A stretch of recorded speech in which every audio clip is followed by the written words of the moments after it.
Alam natin kung paano karaniwang nangyayari ang pagsuko ng tropa kahit sa modernong digmaan. Napapalibutan ng mga sundalo at iwinawagayway nila ang puting bandila.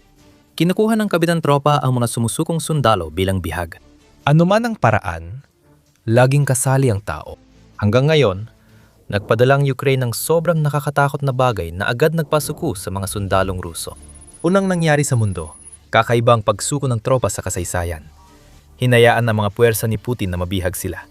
Hindi ng tao, kundi ng isang bagay na malinaw na hindi tao. Noong Abril 13, sinabi ni Pangulong Volodymyr Zelensky na may ginawa ang Ukraine na hindi pa nito nagagawa noon. Sa kauna-unahang pagkakataon sa kasaysayan, gumamit ang Ukraine ng mga ground robot at unmanned aerial vehicles o UAVs upang sakupin ang isang posisyon ng Russia at bihagi ng mga sundalong nakaistasyon doon. Lahat ng ito ay nagawa nang walang kahit isang miyembro ng infantry ng Ukraine nakasali. Malaki ang epekto nito sa Ukraine. Habang mga 2 milyong Ukrainian ang hinahanap dahil sa pag-iwas sa mobilisasyon, patuloy na naghahanap ng solusyon ang Ukraine sa mga problemang dulot ng pagsalakay ni Putin. Ayaw ng tao makipaglaban, kaya gagawa ang Ukraine ng mga robot na lalaban para sa kanila. Unang beses sa kasaysayan ng digmaan na nakuha ang posisyon ng kalaban gamit lang unmanned platforms, ground system at drone. Sumuko ang mga mananakop at matagumpay ang operasyon nang walang infantry at walang kaswalti sa panig ng Ukraine. Buong pagmamalaking idineklara ni Pangulong Volodymyr Zelensky sa website ng tanggapan ng Pangulo ng Ukraine. Tungkol ito sa pag-develop ng Ukraine ng mga teknolohiyang magliligtas ng buhay ng sundalo na siyang kinabukasan ng digmaan kung saan umaasa si Putin sa dami ng tauhan para pahinain ang depensa ng Ukraine. Hindi na epektibo ang estratehiya niyon. Nababawi ng Ukraine ang teritoryo at napapasok ang kalaban sa pag-alis ng pangangailangan sa maraming tauhan. Subukan nating ilagay ang ating sarili sa posisyon ng isang sundalong Ruso sandali. Magpasalamat ka na lang at may suot ka pang bota. Marami sa iyong kasamahan ay napilitang bumili ng sariling gamit mula Disyembre 2022 dahil kulang ang supply ng Russia simula ng sakupin ni Putin kahit ang mga pangunahing kailangan. Nasa Ukraine ka ngayon at ikaw at ang maliit mong unit ng mga sundalong Ruso ay nakapagtayo ng posisyong depensibo. Naghihintay kayo ng dagdag na sundalo at gamit mula sa likurang hanay para palakasin ang posisyon kahit di tiyak kung darating ang mga ito. Walang signal ang Starlink at block ng Telegram, kaya wala kang nakukuhang balita mula sa mga komander. Kaya nagtatago ka na lang at umaasang hindi ka matutuklasan ng Ukraine. Mawawala ang pag-asa mo kapag narinig mo ang ugong ng drone sa taas na natukoy ang lokasyon mo. Hinawakan mo ng mahigpit ang iyong rifle. Malapit na, kailangan mong ipagtanggol ang maliit na bahagi ng teritoryong tinulungan mong agawin mula sa Ukraine laban sa mga sundalong paparating para bawiin ito. Pero hindi yon ang nangyari. Lalong lumalakas ang ugong ng mga drone sa himpapawid. Inatake ng mga kamikaze drone ang pinagtataguan mo. Sumilip ka, umaasang makakakita ng mga sundalong papalapit mula sa malayo. pero hindi yun ang nakita mo. Sa malayo, palapit ng palapit, may mga metal na halimaw na may gulong at track. Papunta na sila sa iyo at malalaman mong hindi sapat ang putok mula sa magaang sandata para pigilan sila kahit hindi ka magpaputok. Hindi mo rin naman magawang magpaputok dahil sa sandaling ilabas mong ulo mo, may FPV drone na agad na lumilipad papunta sa iyo. Pagkatapos, tumigil ang lahat. Tumingin ka muli. Isang unit ng mga robot, ilan sa himpapawid at ilan sa lupa ang nasa harap mo. Anong pagpipilian mo? Maaari kang mamatay sa kamay ng mga makina o itaas ang puting bandila at hayaan silang bihagin ka. Mas matalino ka kaysa sa karamihan. Itinaas mo ang puting bandila. At ganun lang, ikaw at ang mga kasama mo ay nawala ng teritoryong nasakop ninyo at hinayaan ninyong magawa ng Ukraine ang isang bagay na kauna-unahan sa mundo na nagpapakita ng isang bagong estratehiya na mukhang ipapatupad na ng Ukraine sa buong larangan ng labanan. Sandali, baka iniisip mo, hindi mo pa ba ito narinig dati? Sa channel na ito, baka napanood mo na ang mga video kung saan sinabi namin sa iyo na gumamit ang Ukraine ng mga robots para pasukuin ang mga sundalong Ruso noon. Tama yon. Ang insidente na binanggit ni Zelensky ay resulta ng pagsisikap ng Ukraine na mahuli ang mga sundalong Ruso gamit ang ground robot at UAV sa magkakahiwalay na pagkakataon. Halimbawa, noong Enero, lumabas ang balita na nagawa ng Ukraine na gumamit ang droid TWP-2.62 ground robot na may artificial intelligence para bihagin ng 3 sundalong Ruso bilang mga bilanggo ng digmaan. Ang pahayag na yon ay mula sa mga gumagawa ng robot na DevDroid na may kasamang video kung saan sumusuko sa ground robot ang mga tauhan ni Putin. Iniulat ng Forbes ang pagsuko ng mga sundalong Ruso sa robot army ng Ukraine. Noong Marso 11, may lumabas na video ng mga sundalo na waring nagtataas ng puting bandila sa drone na may loudspeaker na nagsasabi kung anong mangyayari kung hindi sila susuko. 4 na sundalo ang sumuko bilang bihag sa insidente. Marahil dahil nakita nilang maraming kasamahan ang namatay sa mga drone ng Ukraine ilang minuto bago iyon. Noong Agosto 2024, ginamit ng Ukraine ang drone na may loudspeaker para pilitin sumuko ang isang sundalong Ruso. Iniwan ng unit ang sundalo, kaya posibleng natuwa siya ng ang drone na akala niya ipapatay sa kanya, ay nagsalita tungkol sa pagbibihag sa kanya. Kaya nananatili ang punto, nagkaroon na ng mga pagsuko sa mga drone at robot ng Ukraine noon pa. Ang pagkakaiba ng pinakabagong insidente sa mga nauna ay dito na nagiging seryoso ang sitwasyon para sa Ukraine. Ang bawat pagsuko hanggang ngayon ay makakahiwalay at hindi nagdulot ng malaking tagumpay para sa Ukraine sa sarili nitong teritoryo. Pero iba ang pinakabagong insidenteng ito. Napilit ng Ukraine ang mga sundalong Ruso na sumuko gamit ang drone at ground robot para mabawi ang sinakop nilang teritoryo. Hindi pa binanggit ni Zelensky ang eksaktong lugar ng paglaya, ngunit tila ito ay sa timog. Simula nung katapusan ng Enero, sunod-sunod ang mga kontra-atake ng Ukraine sa timog, dahilan para mabawi nila ang humigit kumulang 400 at 80 na kilometro kwadrado o mga 100 at 85 na milyang kwadrado ng kanilang lupa. Pwede na nating idagdag ang mga lupain na napalaya ng drone at ground robot ng Ukraine. Lahat ito ay nagawa kahit walang ni isang sundalong impanterya. Mabilis na binanggit ni Zelensky ang ilang robotic system ng Ukraine tulad ng Volaya, Termit, Ardal, Ratel, Protector at Snake. Di niya tinukoy kung alin sa mga sistemang ito ang kasama sa kauna-unahang nagawa sa buong mundo ng Ukraine. Pero binanggit niya ang isang talagang nakaka-interes na bagay. Hindi lang teritoryo ang binabawi ng mga robot ng Ukraine. Ang mga makinang iyon ay nagliligtas ng buhay sa unahan ng labanan. Ayon kay Zelensky, 22,000 misyon ang ginampanan ng robotic system ng Ukraine sa nakaraang 3 buwan ng digmaan. Sa lahat ng pagkakataon, ang mga robot na ito ay inatasang pumasok sa mga lugar kapalit ng mga tao na kung hindi ay mapipilitang ilagay ang kanilang sarili sa panganib. Halimbawa lang ang pagbawi ng teritoryo ng Ukraine gamit ang mga robot.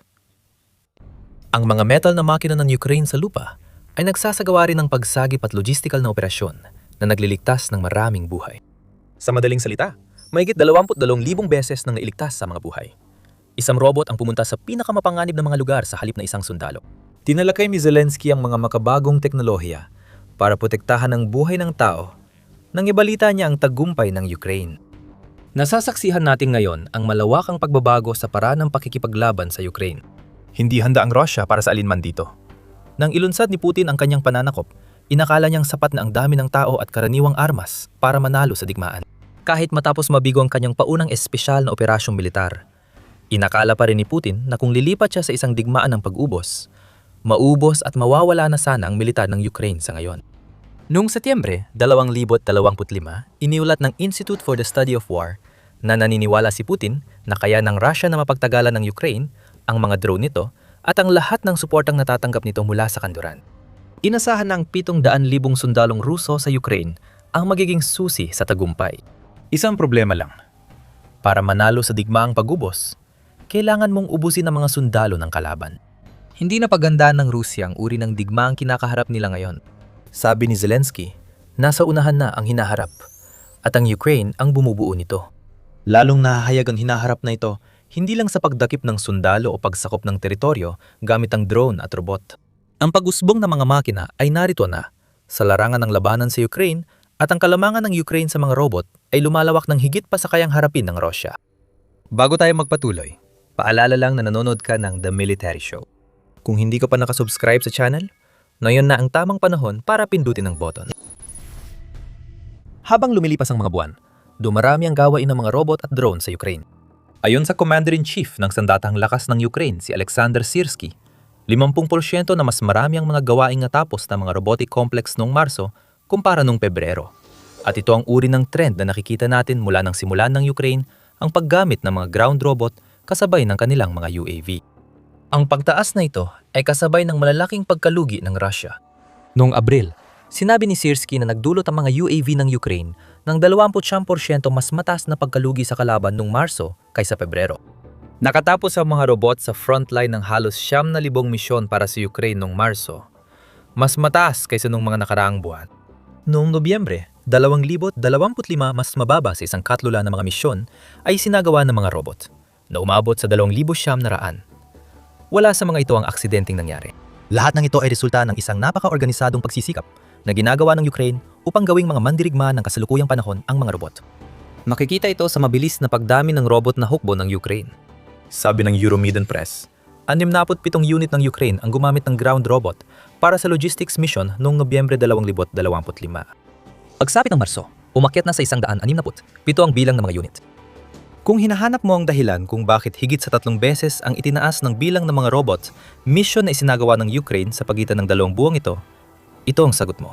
Mga 3 beses na mas maraming unit na gumagamit ng mga robot ay nagre-resulta rin sa halos 3 beses na mas maraming misyon na isinasagawa ng mga robot na iyon. Pinalalawak ang industriya ng depensa ng Ukraine para matugunan ng estratehiyang umaasa sa mga drone at UAV. Ayon kay Zelensky, kaya na ng mga gumagawa ng UAV sa Ukraine na mag-produce ng milyon-milyong nakamamatay na makinang panghimpapawid taon-taon. Abot na sa 4 na milyon kada taon ang bilang pagsapit ng katapusan ng 2025. At kung mas marami pang pondo ang ibibigay sa Ukraine ng mga katuwang nito o sa pamamagitan ng pagbebenta ng kanilang robotics sa ibang bansa, maaring tumaas pa lalo ang dami ng magagawa. Iniulat ng interpreter noong Marso na may 280 kumpanyang gumagawa ng ground robot sa Ukraine na lahat ay tumutok sa mga robot na ginamit ng Ukraine sa kanilang world first na kaganapan. Ang mga robot ng mga kumpanyang iyon ay naghahatid ng daan-daang tonelada ng supply at sumasali sa mga operasyong pagsagip at opensiba. Ayon kay Andriy Boletsky, commander ng ika-3 Army Corps ng Ukraine, naniniwala ang ilan sa militar na mababawasan ng 30% ang pangangailangan sa frontline infantry ng Ukraine dahil sa mga robot bago matapos ang 2026. Sa hinaharap, maaring hanggang 80% ng mga misyon na dating kailangan ng sundalo ay magagawa na ng UAV at robot.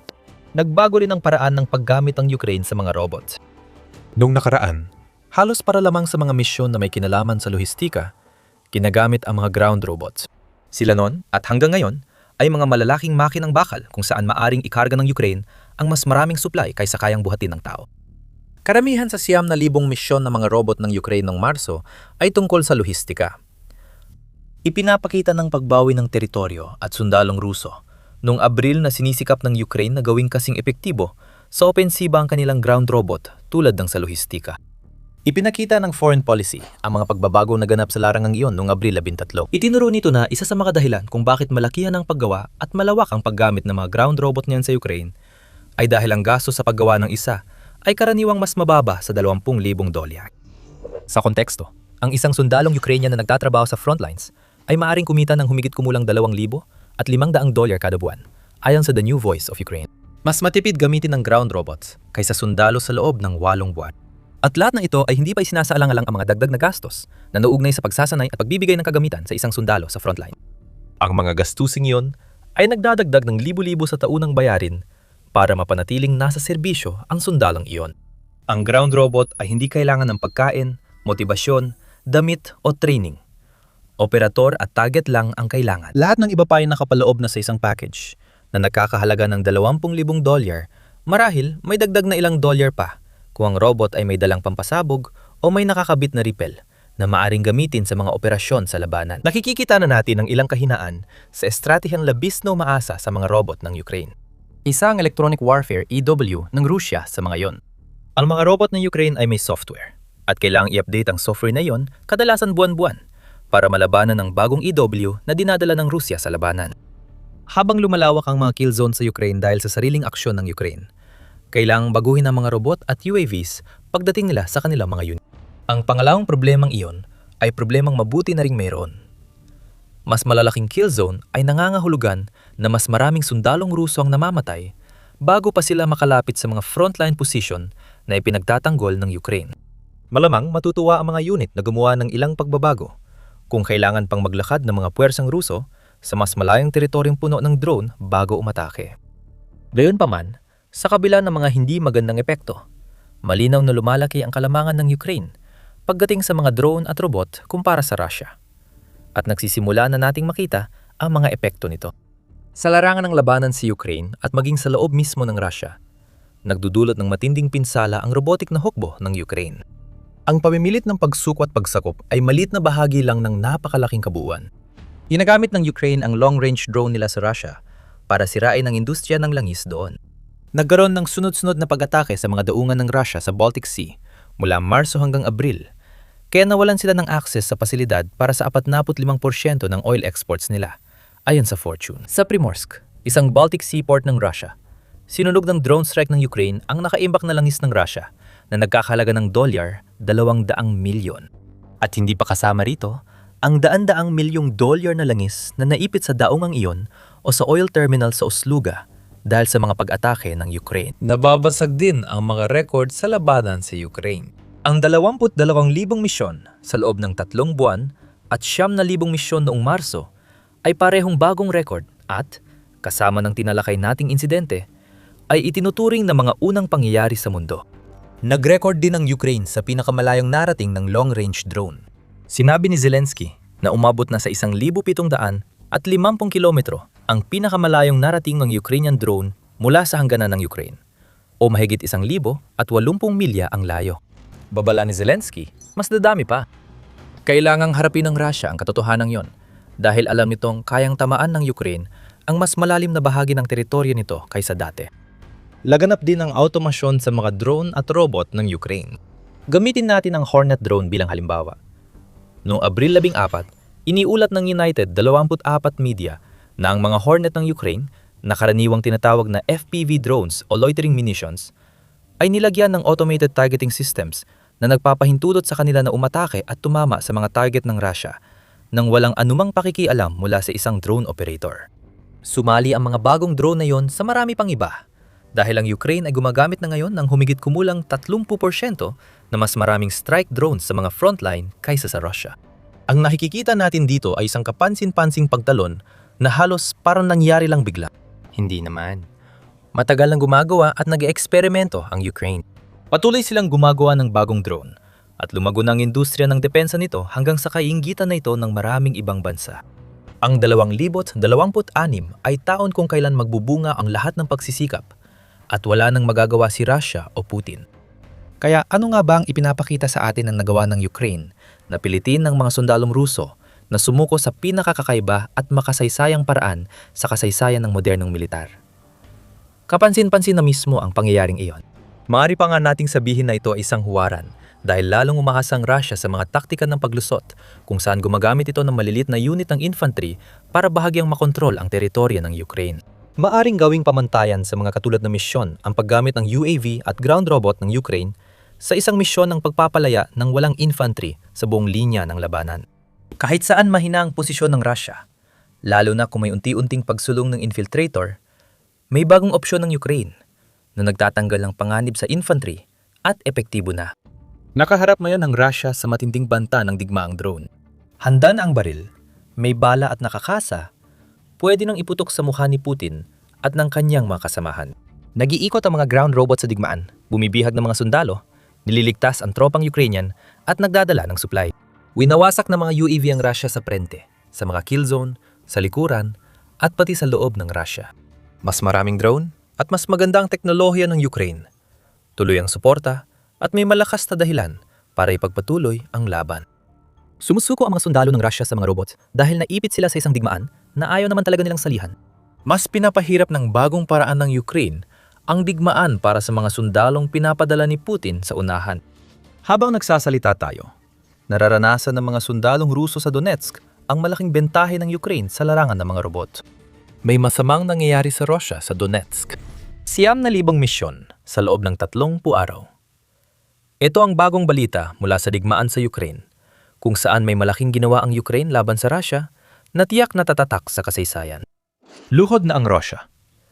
Ang mga ground-based na drone ng Ukraine ang nadala sa kanila roon.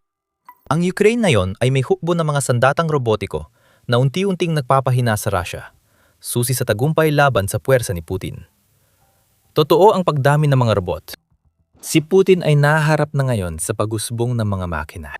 Malaking buwan ang Marso para sa Ukraine sa paggamit ng ground robot dahil labasad nito ang lahat ng lumang record sa teknolohiyang ito laban sa Russia.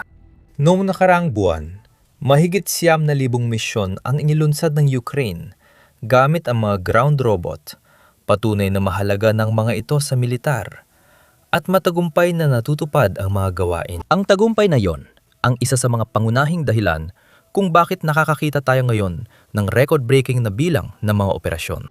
Binibigyan diin ng Ministry ng Depensa ng Ukraine ang katotohanan iyan sa isang chart kung saan ipinapakita kung gaano kalaki ang pagtaas ng pag-asa ng Ukraine sa kanilang mga ground robot na kilala rin bilang Unmanned Ground Vehicles o UGVs sa loob lamang ng 5 buwan.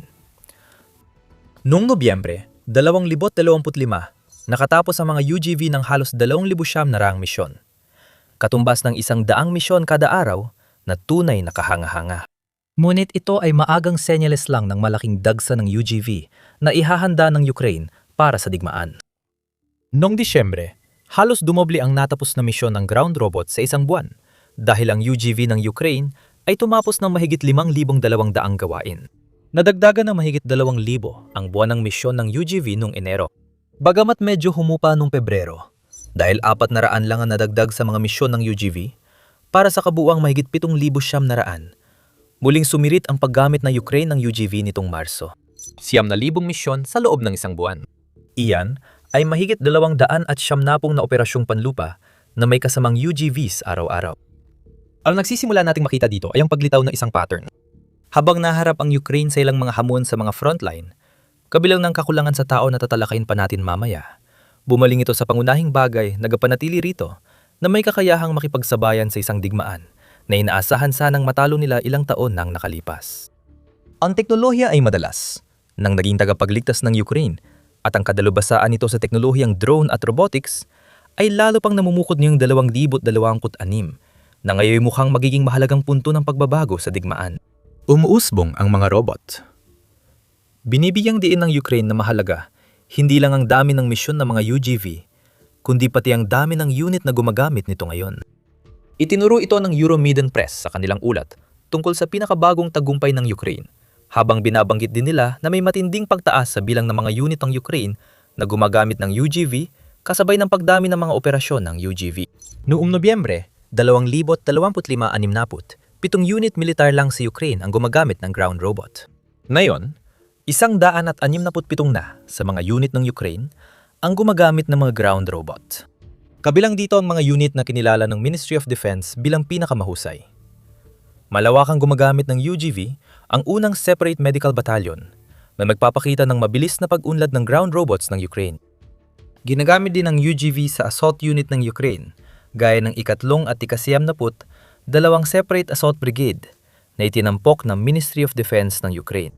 Sinabi ng Ukraine na mahusay din gumagamit ng UGV ang 3 Operational Brigade at 75 Separate Air Assault Brigade. Ito ay isang malawak na hanay ng mga unit na bawat isa ay may kanya-kanyang layunin. At ipinapakita nito sa atin na nagkaroon ng malinaw na pagbabago sa teknolohiya ng ground drone na naging dahilan upang ang mga UGV ay maging ilan sa pinakamaraming gamit na kagamitan na meron ng Ukraine sa kanilang arsenal. Ang mga ground robot ay hindi bagong uri ng teknolohiya na ngayon lang lumitaw sa Ukraine. Madalas, ang biglang tagumpay ay resulta ng mahabang panahong pagtatrabaho sa teknolohiyang. Ngayon pa lang ipinapakita ang tunay na potensyal. Mas simple ang mga unang ground robot na ginamit sa Ukraine kaysa sa mga ginagamit na yon sa labanan. Hindi ibig sabihin na hindi sila naging kapaki-pakinabang. Noong Nobyembre 2025 na siya ring panimulang punto ng mga bilang ng Ukrainian Ministry of Defense, ginagamit ang mga UGV sa frontline bilang sasakyang pang-supply dahil sa mga Russian Unmanned Aerial Vehicle na nagpapahirap sa mga tropang Ukrainian at tradisyonal na sasakyan na maghatid ng supply ng hindi tinatarget. Ang maliliit na UGV na madaling itago at mahirap makita ay nagsisimula ng makilala. Kayang magdala ng pagkain at bala mula likuran papuntang frontline gaya sa Kropotsk, kung saan madalas nakasalalay ang buhay sa mga supply na ito. Nung panahong iyon, sinabi ng BBC ng labanan sa Pokrovsk ay malamang na maitala bilang unang labanan sa kasaysayan na gumamit ng maraming UGV para sa lohistikal na suporta at bilang kasangkapan na maaring gamitin ng Ukraine sa paglikas ng mga sugatang sundalo. Sa katunayan, halos 70% ng lahat ng supply na dinadala sa mga puwersa sa frontline sa Pokrovsk ay naihahatid na gamit ang mga ground robot pagsapit ng Nobyembre ayon sa BBC. Isa sa mga UGV na binigyang diin ng outlet sa kanilang artikulo ay tinatawag na Termit. At ito ay may kapasidad na humigit kumulang 200 kilo o 40 libra. Pagkababa mula sa van, maaari itong kontrolin mula sa malayo papunta sa destinasyon nito ng isang operator na nakapwesto ng ilang milya ang layo. Ipinapakita ng proseso kung bakit mahalaga ang mga UGV sa Ukraine.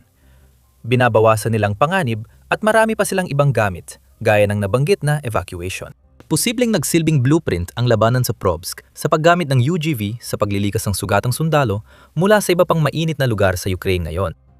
Noong Abril 7, iniulat ng United 24 Media na 6 na evacuation ang nagawa ng Ukraine gamit ang ground robot sa loob ng 24 na oras. Hindi komplikado ang mga robot na yon, lalo na sa itsura at kakayahan. Mukha lang silang mga stretcher na may gulong, kadalasan ay may mga bakal na nagsisilbing suporta para may lagay ang sugatang sundalo sa ibabaw nila. Mas mabilis silang makatahak na malalayong distansya kumpara sa taong nagbubuhat ng sugatang sundalo mula sa labanan. Sa 24 oras na operasyon na iniulat ng United 44 Media, 2 UGV ng Ukraine ang magkasamang nakatahak ng distansyang humigit kumulang 300 kilometro o mga 186 na milya. Maghanap ka ng taong kayang tumakbo ng ganoong layo sa 24 na oras at makikita mo ang sundalong hindi naman talaga umiral. 6 na sundalong Ukrainian ang buhay dahil sa mga UGV. May mga sundalong Ruso ring namatay dahil sa teknolohiya ng mga panglupang robot ng Ukraine. Habang umuunlad ang teknolohiya, ginagamit na ng Ukraine ang UGV, hindi lang sa lohistika at paglikas. Ang mga dating inosenteng sasakyan ay naging mapanganib na sandata. Sa ganitong paggamit, dito lumalala ang sitwasyon para sa Russia. Pero bago natin talakayin yan, nanonood ka ng The Military Show. Kung hindi ka pa nakasubscribe sa channel, ngayon ang tamang panahon para gawin ito para siguradong hindi mo mamimiss ang kahit isa sa aming mga video. Noong 2026, naglunsad ang Ukraine ng malaking kampanya sa pagdeploy ng armadong UGV. Mas nararamdaman at nakakapinsala sa mga puwersa ng Russia ang mga killer robot na ito kaysa sa mga robot ng Ukraine na para sa lohistika at paglikas. Namamayani dito ang inobasyon ng Ukraine at kakayahan nilang gawing sandatang nakamamatay ang anumang meron sila. Iniulat ng BBC na ang K2 Brigade ng Ukraine na unang nagkaroon ng UGV battalion ay nagsimula na maglagay ng Kalashnikov machine gun sa kanilang ground robots. Ayon kay Alexander Afansayev, na namumuno sa UGV battalion ng K2 Brigade, nagpapaputok sila sa labanan kung saan takot magpakita ang isang sundalo. Pero ang UGV ay handang magsakripisyo. Isipin mong ibig sabihin nito para sa maliliit na unit ng sundalong Ruso na ipinapadala ni Putin para lumusot sa teritoryo ng Ukraine. Maaring inaasahan ng mga unit na yon ang mga drone sa impapawid o mga sundalo sa lupa. Pero bigla silang haharap sa isang tila maliit na tangke na may nakakabit na machine gun sa ibabaw. Pagsuko na lang ang opsyon at dapat itong gawin agad dahil kayang magpaulan ng bala ng UGV at umalis ng walang pakialam. Hindi ito nag-iisip o may konsepto ng kamatayan at madaling palitan ng bagong makina kung matalo ng mga sundalo ng Rusya. Hindi lang UGV na may machine gun ang problema ng mga tauhan ni Putin, kaya ring magdala ng bomba ng mga ground robot. May malalakas na paraan ng Ukraine para magamit ang ganitong kakayahan. Tandaan mo yung mga nekwento namin tungkol sa UGV. Madalas, sapat ang liit nila para makagalaw ng hindi napapansin. Pwede ring itago ang mga UGV sa tagong lugar ng ilang oras para makatipid ng baterya habang naghihintay na tambangan ang mga puwersang Ruso na nagkataong magtago doon. Dahil kaya nitong magdala ng daan-daang libra ng karga, sapat ang UGV para maghatid ng lakas ng putok na kayang patayin ng isang Ruso agad. Nakita natin yan noong Enero nang lumabas ang isang video ng misyon ng UGV na isinagawa ng ika-3 Army Corps ng Ukraine. Makikita sa video ang operator ng UGV na gamit ang control pad na parang wala sa video game console para imaneho ang maliit na UGV papasok sa gumuho na gusali. Maingat na nilalakbay ng robot ang guho. Ipinapakita ang pag-unlad ng UGV sa pagtawid ng mahirap na lupain at pumapasok sa maliit na butas kung saan nagtatago ang mga sundalong Ruso. Boom! Isang malakas na pagsabog ang pumatay sa mga nakapwestong Ruso. Lumabas kalaunan na ang UGV ng Ukraine ay bumiyahe ng humigit kumulang 20 kilometro o mga 12.4 na milya para marating ang target nito at may dala itong 12 na landmine. Dinamit ng Ukraine ang meron sila para sakta ng Russia at matagumpay nilang napabagsak ang mga sundalo ng Russia. Ang isang remote-controlled na UGV na may dalang mga mina na maaring pasabugin mula sa malayo ay malaking banta sa mga infiltration unit na inatasang manatiling hindi napapansin. Hindi nakikikita ng mga nakatagong unit kung ano ang paparating sa kanila. Kapag dumating na ang UGV, huli na para may magawa pa sila tungkol dito. May iba pa. Kailangang harapin ng Russia ang mga UGV na tumutulong sa ground forces ng Ukraine at umatake sa mga sundalo ni Putin. Ang hindi nasahan ng Russia ay kailangan din itong mag-alala na magiging mahalagang kasangkapan ang mga UGV na magagamit ng Ukraine para mabawasan ang pinsalang sinusubukang idulot ng Russia sa mga lungsod ng Ukraine gamit ang kanilang mga pambobomba mula sa himpapawid. Noong Abril 4, iniulat ng Kyiv Independent na unang ginamit ng mga sundalong Ukrainian ang espesyal na firefighting UGV sa paglaban ng sunog sa Kramatorsk, Donetsk. Target na yon ng opensibang tagsibo ng Russia ang lungsod na yon na tinamaan ng pag-atake ng Russia at nagdulot ng sunog sa residential na distrito. Kumakalat ang sunog papunta sa mga silindro ng gas. Napakadelikado para sa mga sundalo o bumbero na harapin ito. Pinili ng Ukraine ang option B at nagpadala ng UGV na kayang apulahin ng apoy para mapigilan ang pagkalat nito. Ang mga sundalong nagpapatakbo ng UGV ay nanatiling ligtas at iwas sa panganib ng gas canister, pati na rin sa posibleng pag-ulit ng pambubomba ng Russia.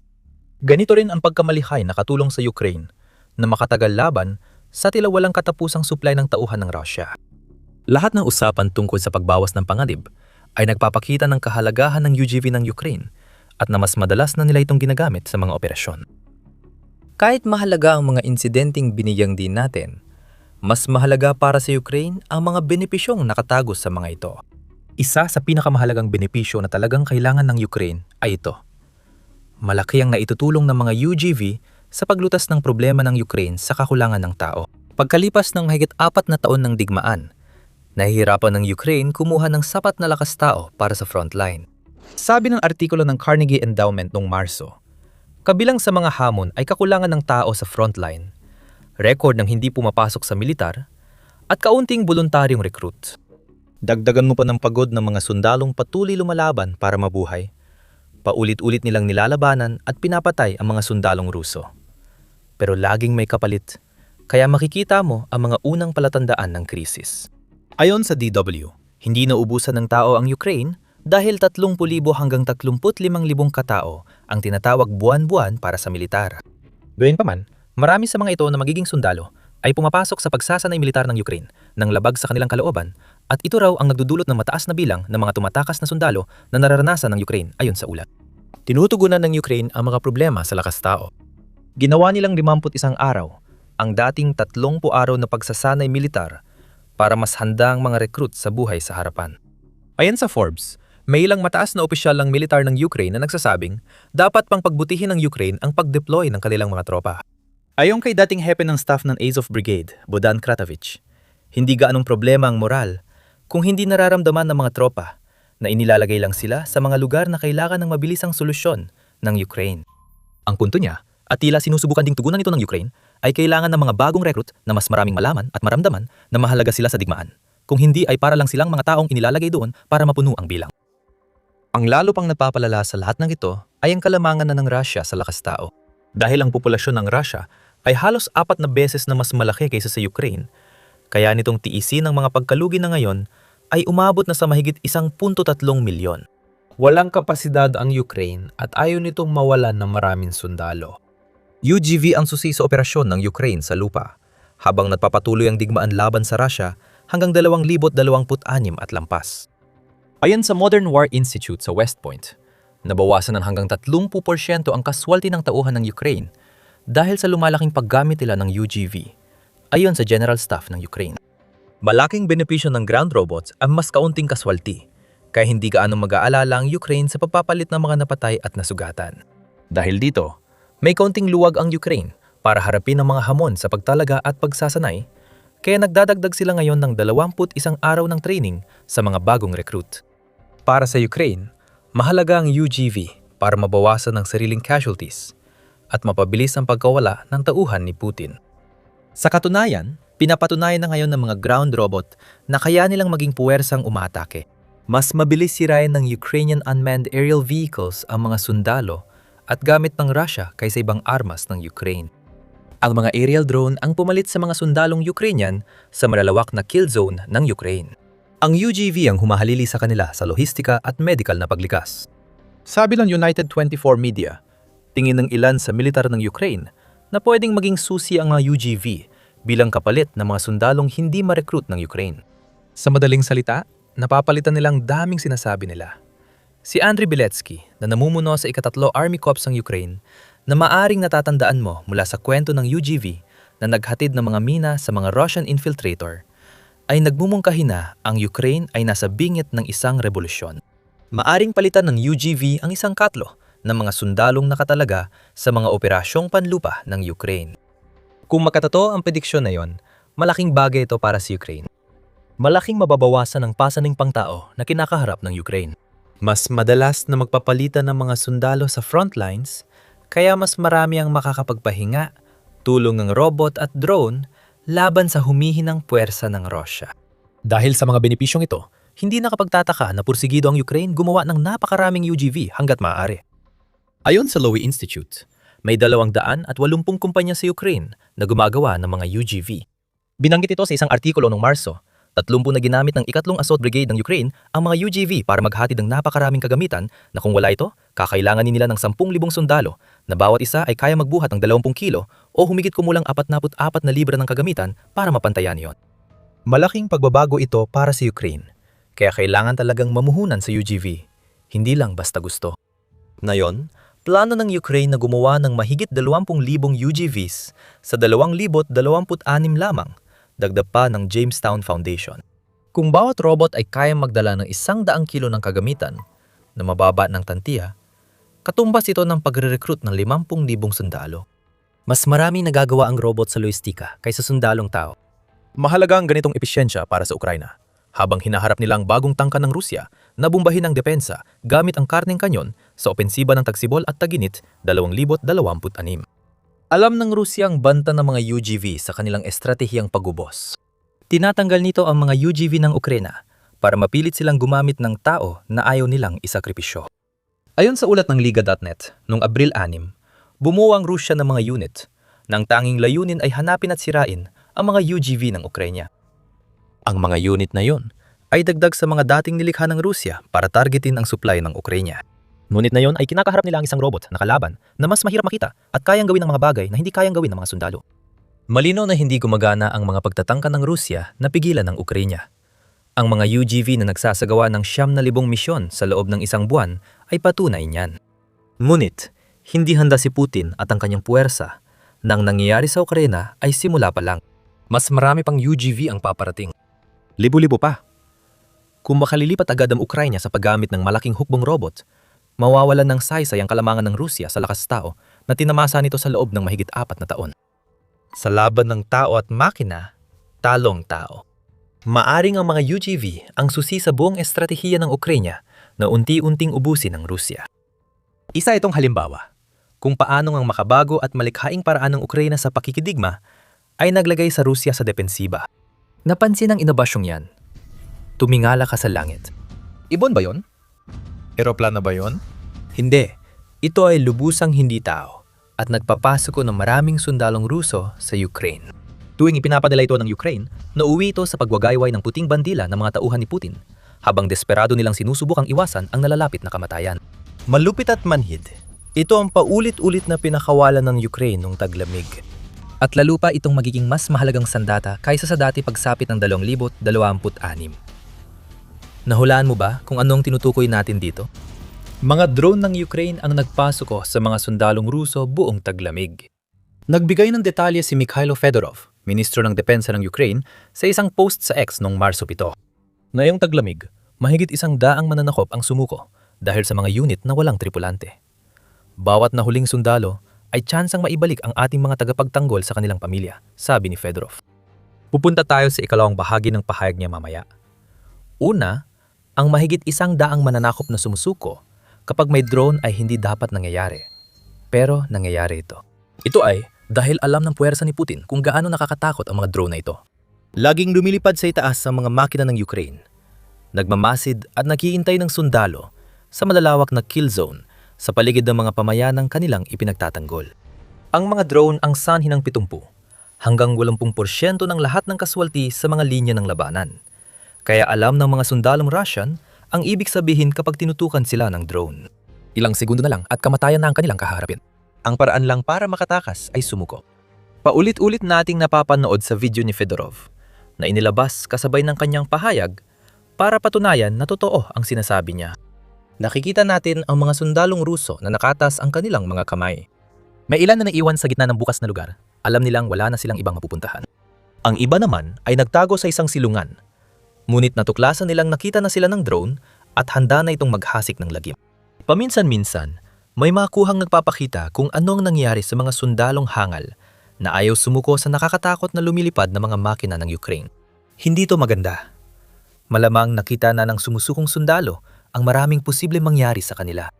Alam nilang mas mabuting huwag isugal ang kanilang buhay sa pakikipaglaban sa mga drone ng Ukraine. At kung magpapatuloy kang manood, malalaman mong nilalagay pa rin ng mga sundalong ito sa panganib ang lahat, kahit na ibinawagayway na nila ang puting bandila. Pero bago tayo makarating doon, sinabi natin na ang ganitong uri ng pagsuko sa harap ng mga drone ay hindi dapat nangyayari. Sa katunayan, hindi pa talaga ito nangyari sa kahit anong digmaan noon, dahil ang tradisyonal na pagsuko ay karaniwang nangyayari kapag ang isang sundalo o unit ay naipit na sa isang sulok na hindi na matatakasan ng mas malaking puwersa. Sa madaling salita, bihira ang pagsuko sa mga sitwasyong isa laban sa isa kahit bago pa sumiklab ang digmaan sa Ukraine. Ngayon, sapat na ang paglutang ng drone sa itaas para magtaas kamay at sumuko ang mga sundalong Ruso sa mga utos ng drone. Kaya nagiging bihag sila ng Ukraine. Ito ang nais ng Ukraine dahil may kaugnayan ito sa pagpapalitan ng mga bihag na binanggit ni Fedorov. Madaling tutukan ng drone operators ng Ukraine ang mga natukoy nilang sundalong Ruso sa labanan. Ginawa na nila ito ng maraming beses noon at patuloy pa rin nilang ginagawa na nagreresulta sa pagkapatay sa libu-libong tauhan ni Putin bawat buwan. Noong Marso 5, inyulat ng Pravda na 900 sundalong Ruso ang nawala sa loob ng 24 na oras. Patunay na ang maliliit na metal na halimaw ng Ukraine ang pinakamalaking pumapatay sa buong digmaan. Tandaan, sinabi natin na 70 hanggang 80% ng mga nasawi ay dahil sa mga drone. Ibig sabihin, 630 hanggang 720 sa mga nasawi ng Russia sa loob ng 24 na oras ay dahil sa mga bomba at kamikaze drone strike ng Ukraine. Ang pagpapataas ng bilang ng mga nasasawi sa panig ng Russia ay hindi kailanman masama para sa Ukraine. Ngayon, ginagamit ng Ukraine ang kilabot na reputasyon ng kanilang mga drone para makuha ang mas mahalagang bagay kaysa idagdag ang pangalan ng isang Ruso sa listahan ng mga namatay. Sa pamamagitan ng pagkuha ng mga bihag, nagkakaroon ng Ukraine ng may pagpapalit para mabawi ang buhay ng mga sundalong nahuli ng puwersa ng Russia. Sa ngayon, ang pagpapalitan ng bihag lang ang nadudulot ng kaunting kapayapaan sa pagitan ng Russia at Ukraine sa digmaan. Ang mga drone na nakahuli ng mahigit 100 sundalong Ruso ngayong taglamig ay nagbibigay ng mahalagang alas sa negosasyon para maibalik ang mas maraming sundalong Ukrainian sa kanilang tahanan at posibleng sa labanan. Sa katunayan, nakita natin na naganap kamakailan ang isa sa mga pagpapalitan ng mga bihag na ito.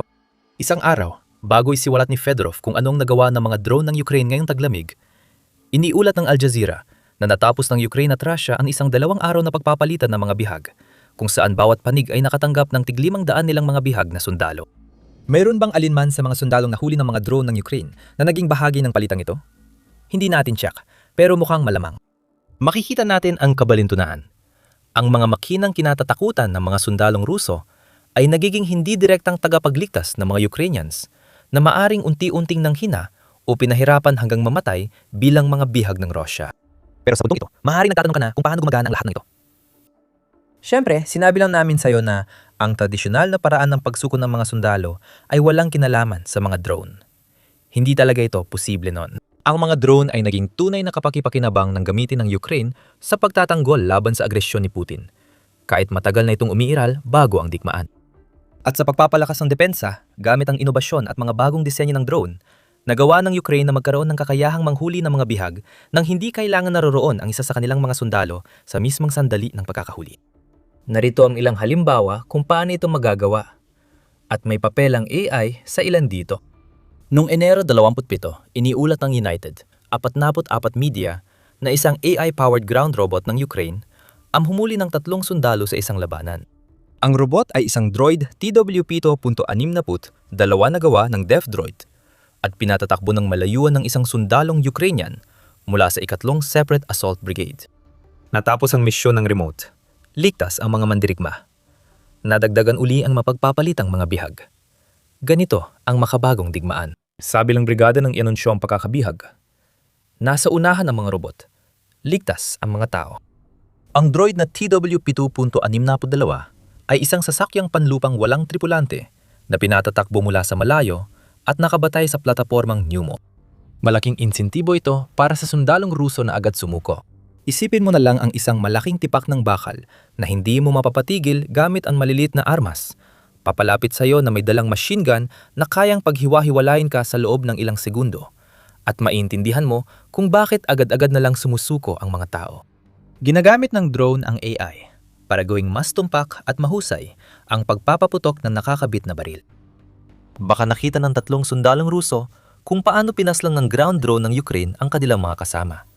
Kaya napagpasyahan nilang sumuko at umiwas sa labanan. Mukhang ginamit ang drone para akayin ng mga sumukong sundalo sa posisyon ng Ukraine kung saan sila nabihag. Iyon ang buod kung paano gumagana ito. Hindi kaya maglagay ng zip ties o huligin ng drone ng sundalo, pero kaya nitong magbanta para mapilitang sumuko ang sundalo. Matapos tanggalin ng sundalo ang kanyang armas dahil sa banta ng drone na nakatutok sa kanya, inakay siya papunta sa lugar na gusto ng Ukraine, kaya siya nabibihag. Mukhang ito ang nangyari sa insidenteng iniulat ng United 24 Media noong Pebrero 17. Noong panahong yon, 2 sundalong Ruso ang unang sumuko sa drone ng Ukraine, bago nila nahikayat ang 3 pang kasama na sumuko rin. Paano ito nagawa ng Ukraine? Ayon sa United 24 Media, ang drone ay may loudspeaker na ginamit ng Ukraine para magbigay ng babala sa mga sundalong Ruso sa direksyong North Slobozansky na kanilang binabantayan. Mga sundalong Ruso, alam namin kung saan kayo nagtatago. Binibigyan namin kayo ng huling pagkakataon.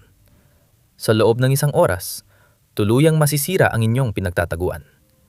Kung susuko kayo, mabubuhay kayo at makakabalik sa inyong mga pamilya. Ayon sa loudspeaker, lahat ng grupong kumilos kasama ninyo kahapon ay nawasak at nakahandusay sa bukirin. Propaganda itong naging kapangyarihan. At masama pa rito, sigurado ang mga sundalo ni Putin na totoo ang mga babalang ito. Nakita na nilang namatay ang kanilang mga kasamahan dahil sa mga drone ng Ukraine. Kaya ang isang sandatang walang tao na nagbibigay ng ganitong matinding babala ay dapat talagang seryosohin. 5 sundalong Ruso ang nakatanggap ng mensahe. Pagkatapos, sinundan nila ang drone papunta sa isang ligtas na lugar kung saan sila maaring sumuko. Karamihan sa kanila ay ganoon ang ginawa. Iniulat ng United 24 Media na may ibang sundalong Ruso na nagpaputok sa isa sa mga sumusubok sumuko na nagbibigay ng kaunting ideya tungkol sa nabanggit natin kanina na mga tropa ni Putin ay inilalagay sa panganib ang kanilang buhay kapag sila ay nagwawagayway ng puting bandila. Para ka mapapahamak kung susuko ka at masisila ka naman ng drone kung hindi ka susuko. At tatalakayin pa natin ito ng mas malalim.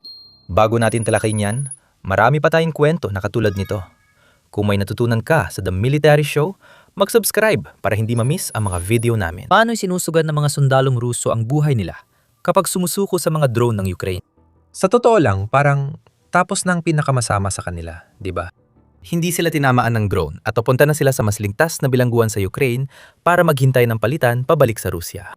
Kung gano'n lang sana kadali, kulang pa kang sabihin nyo nang sabihing hindi maganda ang tingin ni Putin sa mga sundalong Ruso na sumusuko.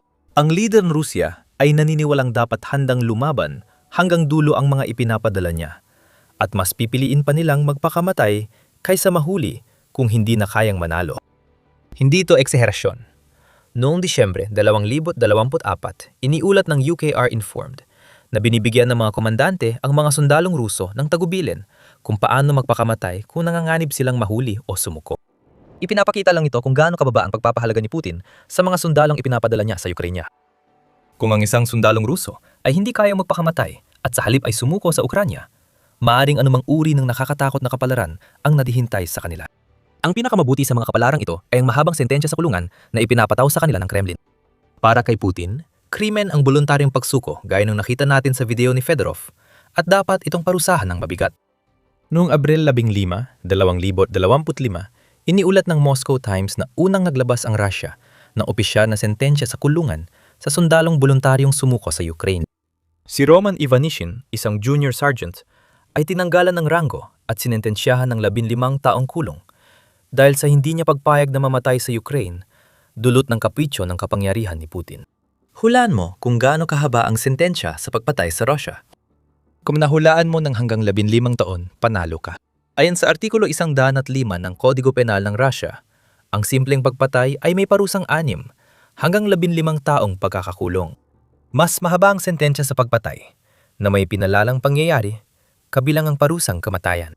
Pero hindi nito binabago na si Ivanishin ay nahatulan ng parusang para sa pinakamalala sa Russia dahil lang sa pagtatangkang sumuko sa Ukraine. Pero heto, baka makalabas pa siya sa kanyang pagkakakulong. Kailangan lang niyang maging isa sa mahigit 100 at 80,000 bilanggo na nirekrut ng Russia para sa militar na magbibigay sa kanya ng panibagong pagkakataon sumuko. Malamang hindi gagawin ng Kremlin ng parehong alok kay Ivanishin na ginagawa nito sa marami sa iba pa nitong mga kriminal. Maliban na lang kung gusto nitong lumika ng sitwasyon kung saan haharap ang sundalo sa mas malalang kapalaran kaysa sa ibinigay sa kanya. Sa totoo lang, maswerte si Ivanishin. Nakulong lang siya sa pagsuko sa Ukraine, samantalang napapatay ang ibang sundalong Ruso. Nakita na natin ito ng ilang beses sa takbo ng digmaan.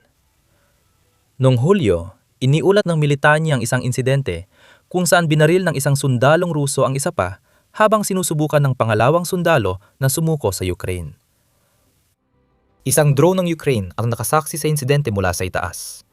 Marahil ginamit ito para hikayatin ang nabaril na sundalo na sumuko. May kuha ng insidente, pero karamihan ay masyadong marahas para ipakita.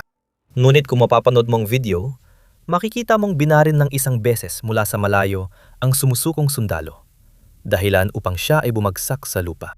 Makalipas ang ilang segundo, nilapitan ng bumaril ang sundalo at binaril sa ulo. Masamang kapalaran ito, ngunit tila aktibong hinihikayat ng Rusya ang kanilang militar na magsakripisyo ng mga sundalo laban sa depensa ng Ukraine. Kung di magawa ng sundalo yon, para kay Putin, patay na sila. Anong pinakaiba para sa walang pusong leader ng Rusya kung ang sundalong yon ay barilin ng Ukraine o ng sarili niyang kasamahan? Sa huli, hindi na mabibigyan ng patay na sundalong Ukraine ng isang bihag na maaari nitong ipalit sa isa sa sarili nitong mga nabihag na sundalo. May isa pang insidente na video noong Oktubre 2025. Iniulat ng TVP World na ginamit ng puwersa ng Rusya ang sariling drone para patayin ang lalaking nagtatangkang tumakas o sumuko sa Ukraine. Bahagya pa lang nasisimula ng sundalo ang pagsuko. Sabi ng ground forces ng Ukraine, nakita ng reconnaissance drone na ibinababa na ng sundalo ang armas, marahil naghahanda sumuko sa Ukraine. Habang nahuhulog ang armas, may drone ng Rusya na naghulog ng pampasabog malapit sa kanya. Boom! Kaagad napatay ng pagsabog ang sumusukong sundalo. Masyadong marahas ang kuha kaya hindi papakita. Pero ayon sa ground forces, patunay ito na hindi pinapahalagahan ng kalaban ang buhay ng sarili nilang sundalo. May isa pang halimbawa. Noong Pebrero, 10 iniulat ng United 24 Media na patuloy na inaatake ng puwersa ng Rusya ang sarili nilang sundalo, lalo na kapag sinusubukan nilang sumuko sa mga drone ng Ukraine. Iniulat ng outlet ang pagsuko ng 2 sundalo ni Putin sa mga drone ng Ukraine na pinapalipad ng ika-24 na hiwalay na mekanisadong brigada sa rehiyon ng Chazivyar. Habang ginagabayan ng mga drone ang mga sundalong Ruso, papunta sa isang lugar kung saan sila maaring sumuko, inatak sila ng isang FPV drone ng Rusya at napatay ang 2. Ganito ang realidad ng sundalong Ruso sa hukbo ni Putin na madalas na natin nasaksihan. Ngunit, ang ipinapakita nito sa atin ay napakasama ng mga kondisyon na pinipilit ni Putin na tiisin ng kanyang mga sundalo, kaya handa pa rin silang isugal ang lahat kapag binigyan sila ng pagkakataon ng isa sa mga drone ng Ukraine. Ang mga kagamitang ito, na naging sanhi ng maraming pagkamatay sa mga tauhan ni Putin, ay itinuturing pa ring posibleng tagapagligtas laban sa mga drone ng Ukraine o sa mga kasamahan ng mga sumusukong sundalo. Sa kabila ng panganib, tinaas pa rin ng mga sundalo ng Russia ang kamay at sinundan ng mga drone ng Ukraine. Ayon kay Fedorov, mahigit 100 beses na itong nangyari nung nakaraang taglamig at record ang dami ng mga sundalong Ruso na sumusuko kahit may banta ng pagkakulong o kamatayan mula sa sarili nilang grupo. Noong ika-31 ng Disyembre, iniulat ng United 24 Media na mahigit 10,000 sundalong Ruso ang nabihag ng Ukraine mula nang simulan ni Putin ang pananakop. Mas mataas na ngayon ang bilang na ito matapos ang taglamig. Kahit maliit ito, tandaan na may tinatayang 700,000 sundalo ang Russia sa Ukraine, gaya ng sinabi namin. May 10,000 sundalong ipapadala pabalik sa Russia. Alam nila na maaring kulungan ang naghihintay sa kanila. Maari ring ipadala silang muli sa harapan kung saan maari silang barilin ng kanilang mga komander kung susubukan nilang sumuko muli. Maari pa silang barilin agad pagdating bilang parusa sa ginawa nila. Marami na ngayon ang tumitingin sa mga drone ng Ukraine bilang isang ligtas na paraan para makalabas sa digmaang ipinilit sa kanila ni Putin. Mas ligtas ito kaysa manatili sa mga commander na tinututukan ng baril ang sundalo kapag nagtanong o nagduda sa utos. Ang natuklasan ng Ukraine dito ay isang paraan para hikayatin ang mga sundalong Ruso na sumuko ng hindi na kailangang makipaglaban ng harapan. Napapanatiling ligtas ang sarili nilang mga sundalo habang binibigyan ng pagkakataon ang mga Ruso na sumuko, gamit ang mismong mga drone na pumatay sa mga tauhan ni Putin. At sa isang kakaiba at baluktot na paraan, dagdag na benepisyo para sa Ukraine, ang sinumang Rusong hindi sumusuko dahil pinatay sila ng sarili nilang tropa ay panalo pa rin para sa Ukraine. Isa na namang sundalo ang natanggal sa labanan. Tungkol naman sa mga drone, dire-diretso lang sila sa susunod na target. Hindi na nakakagulat na mas pinipili ng maraming sundalong Ruso na sumuko sa Ukrainian drone kaysa manatili sa labanan. Lumabas ng mga bilang at nararanasan ng Rusya ang pinakamalaking pagkawala ng mga tropa sa makabagong kasaysayan. Dumarating sila ng milyon-milyon, walang pakiramdam, mapanira, handang wasakin ng sinumang sundalong Ruso na malas na mapadpad sa kanilang daraanan. Kilala sila ni Putin at kinatatakutan niya. Takot na takot ang kanyang mga sundalo sa buong larangan ng labanan dahil pinakakawalan ng Ukraine ang isang kuyog na magwawakas sa digmaan na magiging isang puwersang hindi mapipigilan. Binababahan ng sandata ang harapang linya ng mga Ruso gamit ang mga FPV drone na kilala ng mga tauhan ni Putin. Idineklara ni Pangulong Volodymyr Zelensky ng Ukraine na mararamdaman ito ng kalaban sa kanyang talumpati para sa Ukrainian Gunsmith Day noong Abril 13. Ipinahayag pa niya na ang Ukraine ay naging isang malaking puwersa bilang tagagawa ng armas. At ang pangunahing dahilan ng pag-unlad na ito ay ang milyon-milyong FPV drone na ginagawa na ngayon ng Ukraine. Sila ang nagbigay daan sa mga ginagawa ng Ukraine na yon. Napaunlad ng Ukraine ang interceptor drone, long-range missile drone hybrids, at robotic system dahil sa pananakop ni Putin na nagtulak sa kanila na magpahusay sa FPV drone. Gumawa ang Russia ng halimaw na ngayon ay nilalapan ng buhay ang mga puwersa ni Putin sa larangan ng labanan. Ayon kay Zelensky, kayang gumawa ng industriya ng depensa ng Ukraine ng milyon-milyong FPV drone bawat taon. Ang mga drone ng Ukraine ay nakakabiyahe na ngayon ng makasaysayang distansya kung saan ang kasalukuyang record na 1,750 kilometro o 1,087 milya para sa isang atake ay malamang na malampasan na sa lalong madaling panahon, habang ang mga tulad ng Flamingo, Neptune, Ruta at iba pa ay patuloy na pinapaunlad. Pinakaramdam ang milyon-milyong drone ng Ukraine sa frontline at pinapatunayan ito ng mga numero. Habang lumalakas ang industriya ng depensa ng Ukraine, kitang-kita ito sa record na dami ng kaswalti ng Russia. Ayon sa Al Jazeera, nakapagtala ang Ukraine ng 35,351 kumpirmadong kaswalti noong Marso lamang, kung saan 96% ng mga namatay at nasugatan na Ruso ay dahil sa mga drone. Ang kaswalti ay 20% mas mataas kaysa Pebrero, kaya hindi magagamit ng Russia ang 3 dagdag na araw ng Marso bilang dahilan. Ihambing ang unang 3 buwan ng 2026 sa nakaraang taon para makita ang tunay na record na nabasag. Ngayon, 316 kaswalti ang dinaranas ng Russia kada kilometrong kwadrado ng kanilang nasasakop sa Ukraine. Nung nakaraang taon, 120 lang ang kaswalti. Halos triple ang namamatay na sundalong Ruso para sa parehong teritoryo. At ang milyon-milyong drone na ginagawa ng Ukraine ang nagdudulot ng pinakamaraming pinsala. Nagkakaiba-iba ang porsyento depende sa pinagmulan ng impormasyon. Ayon kay Zelensky, ang drone ang sanhi ng halos 70% ng kaswalti ng Russia, na pareho rin sa ulat ng Al Jazeera. Sinabi ni Ilya Mashina, commander na ika-431 hiwalay na batalyon ng mga sistemang panghimpapawid na walang tao ng Ukraine, na halos 80% ang bilang. Pero isang tabi munang usapin sa eksaktong porsyento. Kailangang marinig ni Putin ang malinaw na mensahe. Winawasak ng drone revolusyon ng Ukraine ang Russia. Ang mga panganib sa himpapawid ay lalo pang lalakas at magiging mas makapangyarihan. Naging posible ang lahat ng ito dahil sa mabilis na pag-unlad ng sektor ng depensa ng Ukraine. Isang bagay na hindi sana nangyari kung hindi nanaig ang kagustuhan ni Putin para sa isang imperyo kaysa sa anumang natitirang lohika na meron siya noon.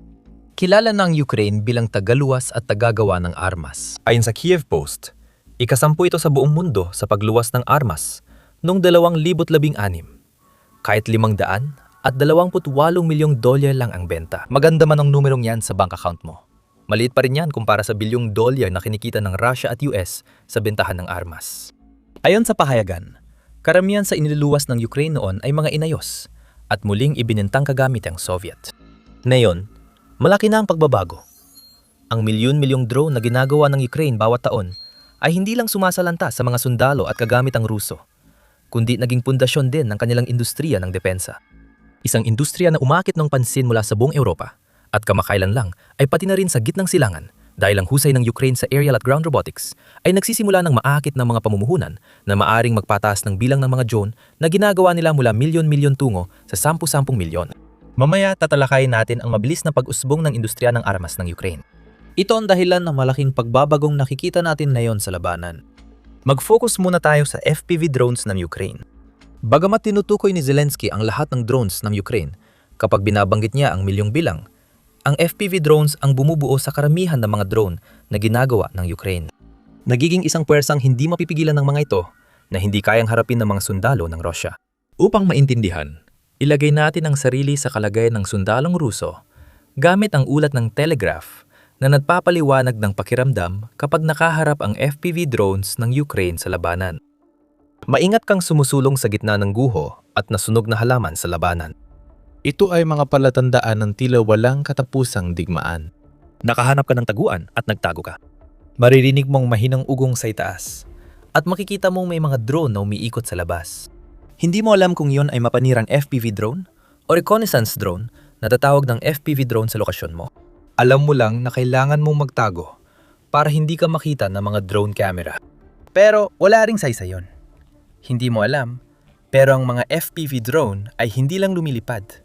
Nakatago rin sila sa damo at masukal na lugar, handang umatake sa mga sundalong Ruso na susubok sumulong.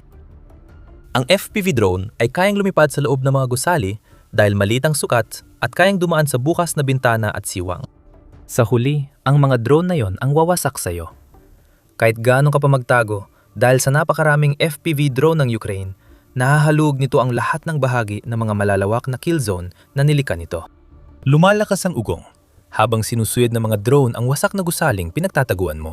Pagdating ng oras ng ugong ay naging isang malakas at magulong ingay, huli na para tumakbo. Tinamaan ka ng drone, tanggal ka sa digmaan. Marami pang ganitong lumilipad na lagim ang naghihintay sa iyong mga kasama. Ito ang sinapit ng libu-libong sundalong Ruso na pinadala sa kill zone ng Ukraine. Umaabot ng 10-10 kilometro lampas sa mga frontline, pinagsasama ng Ukraine sa mga kill zone na ito ang iba't ibang uri ng armas na idinisenyo para pabagalin ang paglusob ng mga Ruso. Itulak ang mga tropa sa mga itinalagang lugar para sa mga ambush ng artillerya at tuluyang lipulin ang mga pag-atake ng Ruso bago pa man ito tuluyang makapagsimula. Ang mga Trinsera at Dragon's Teeth ay nagkalat sa mga kill zone na ito, humaharang sa mga tangke at mga armored vehicles sa kanilang daraanan. Sunod-sunod na rolyo ng barbed wire ang nilalatag. Kaya napipilit ang dahan-dahang gumalaw ang mga sundalong Ruso para hindi sila mahiwa-hiwa. Ang nasa likod ng lahat ng ito ay ang mga FPV drone na idinideploy ng daan-daan at laging nagmamatsyag. At ang mga ito ang sumasalakay sa mga tangking naipit sa mga kanal. Kadalasan, FPV drone ang huling nakikita ng sundalong Ruso kapag sinusubukan nilang putulin ang barbed wire. At lahat ng ito ay dahil sa kakayahan ng Ukraine na makagawa na ngayon ng milyon-milyong ganitong mga drone na siyang dahilan kung bakit nagkakaroon ng mga kill zone. Kung walang FPV drones, ang mga kill zone na ito ay magiging katulad lang ng mga tradisyonal na depensa na itinayo sa maraming digmaan sa lupa hanggang sa ngayon. Hindi na bago ang kanal at barbed wire. Matagal na itong depensa mula nang magkaroon ng mga tangke. Ang mga drone ang dagdag na bahagi. At napaka-epektibo nila, hindi lang dahil naging eksperto ang Ukraine sa teknolohiya ng FPV drones, kundi dahil nahanap din nilang paraan para gumawa ng mga drone na ito ng maramihan. Kahit inaatake ng Russia ang teritoryo nito, nakabuo ang Ukraine ng isang industriya ng paggawa ng armas na kinainggitan ngayon ng buong mundo. Pero bago tayo lumalim dyan, mabilis ang paalala lang na pinapanood mo ang The Military Show. Kung may natutunan ka sa video na ito, huwag kalimutang mag-subscribe sa channel para lagi kang updated sa aming mga uploads. Ayon kay Zelensky, milyon-milyong drone ang ginagawa ng Ukraine. Ang tanong ngayon ay, paano naging dambuhala ang industriya ng depensa ng Ukraine na dati ay halos umaasa lang sa pagbebenta ng mga nire-repair na kagamitan mula sa panahon ng Soviet? Malaki ang naging papel ng pag-unlad ng paggawa ng drone ng Ukraine. Sa simula ng digmaan, hindi organisado ang mga tagagawa ng drone. Halos hindi mo nga sila matatawag na mga tagagawa sa tradisyonal na kahulugan ng salita. Madalas, ang tinatawag na tagagawa ay isang IT engineer na nag-eksperimento sa mga nabibiling drone sa bahay para gawing mga makinang pamatay. O kaya naman ay isang maliit na grupo ng mga voluntaryo na nagsama-sama para magsimulang gumawa ng mga drone para matugunan ang pangangailangan ng Ukraine. Ang grupo ni Lazar ay halimbawa ng do-it-yourself na pag-iisip nung una.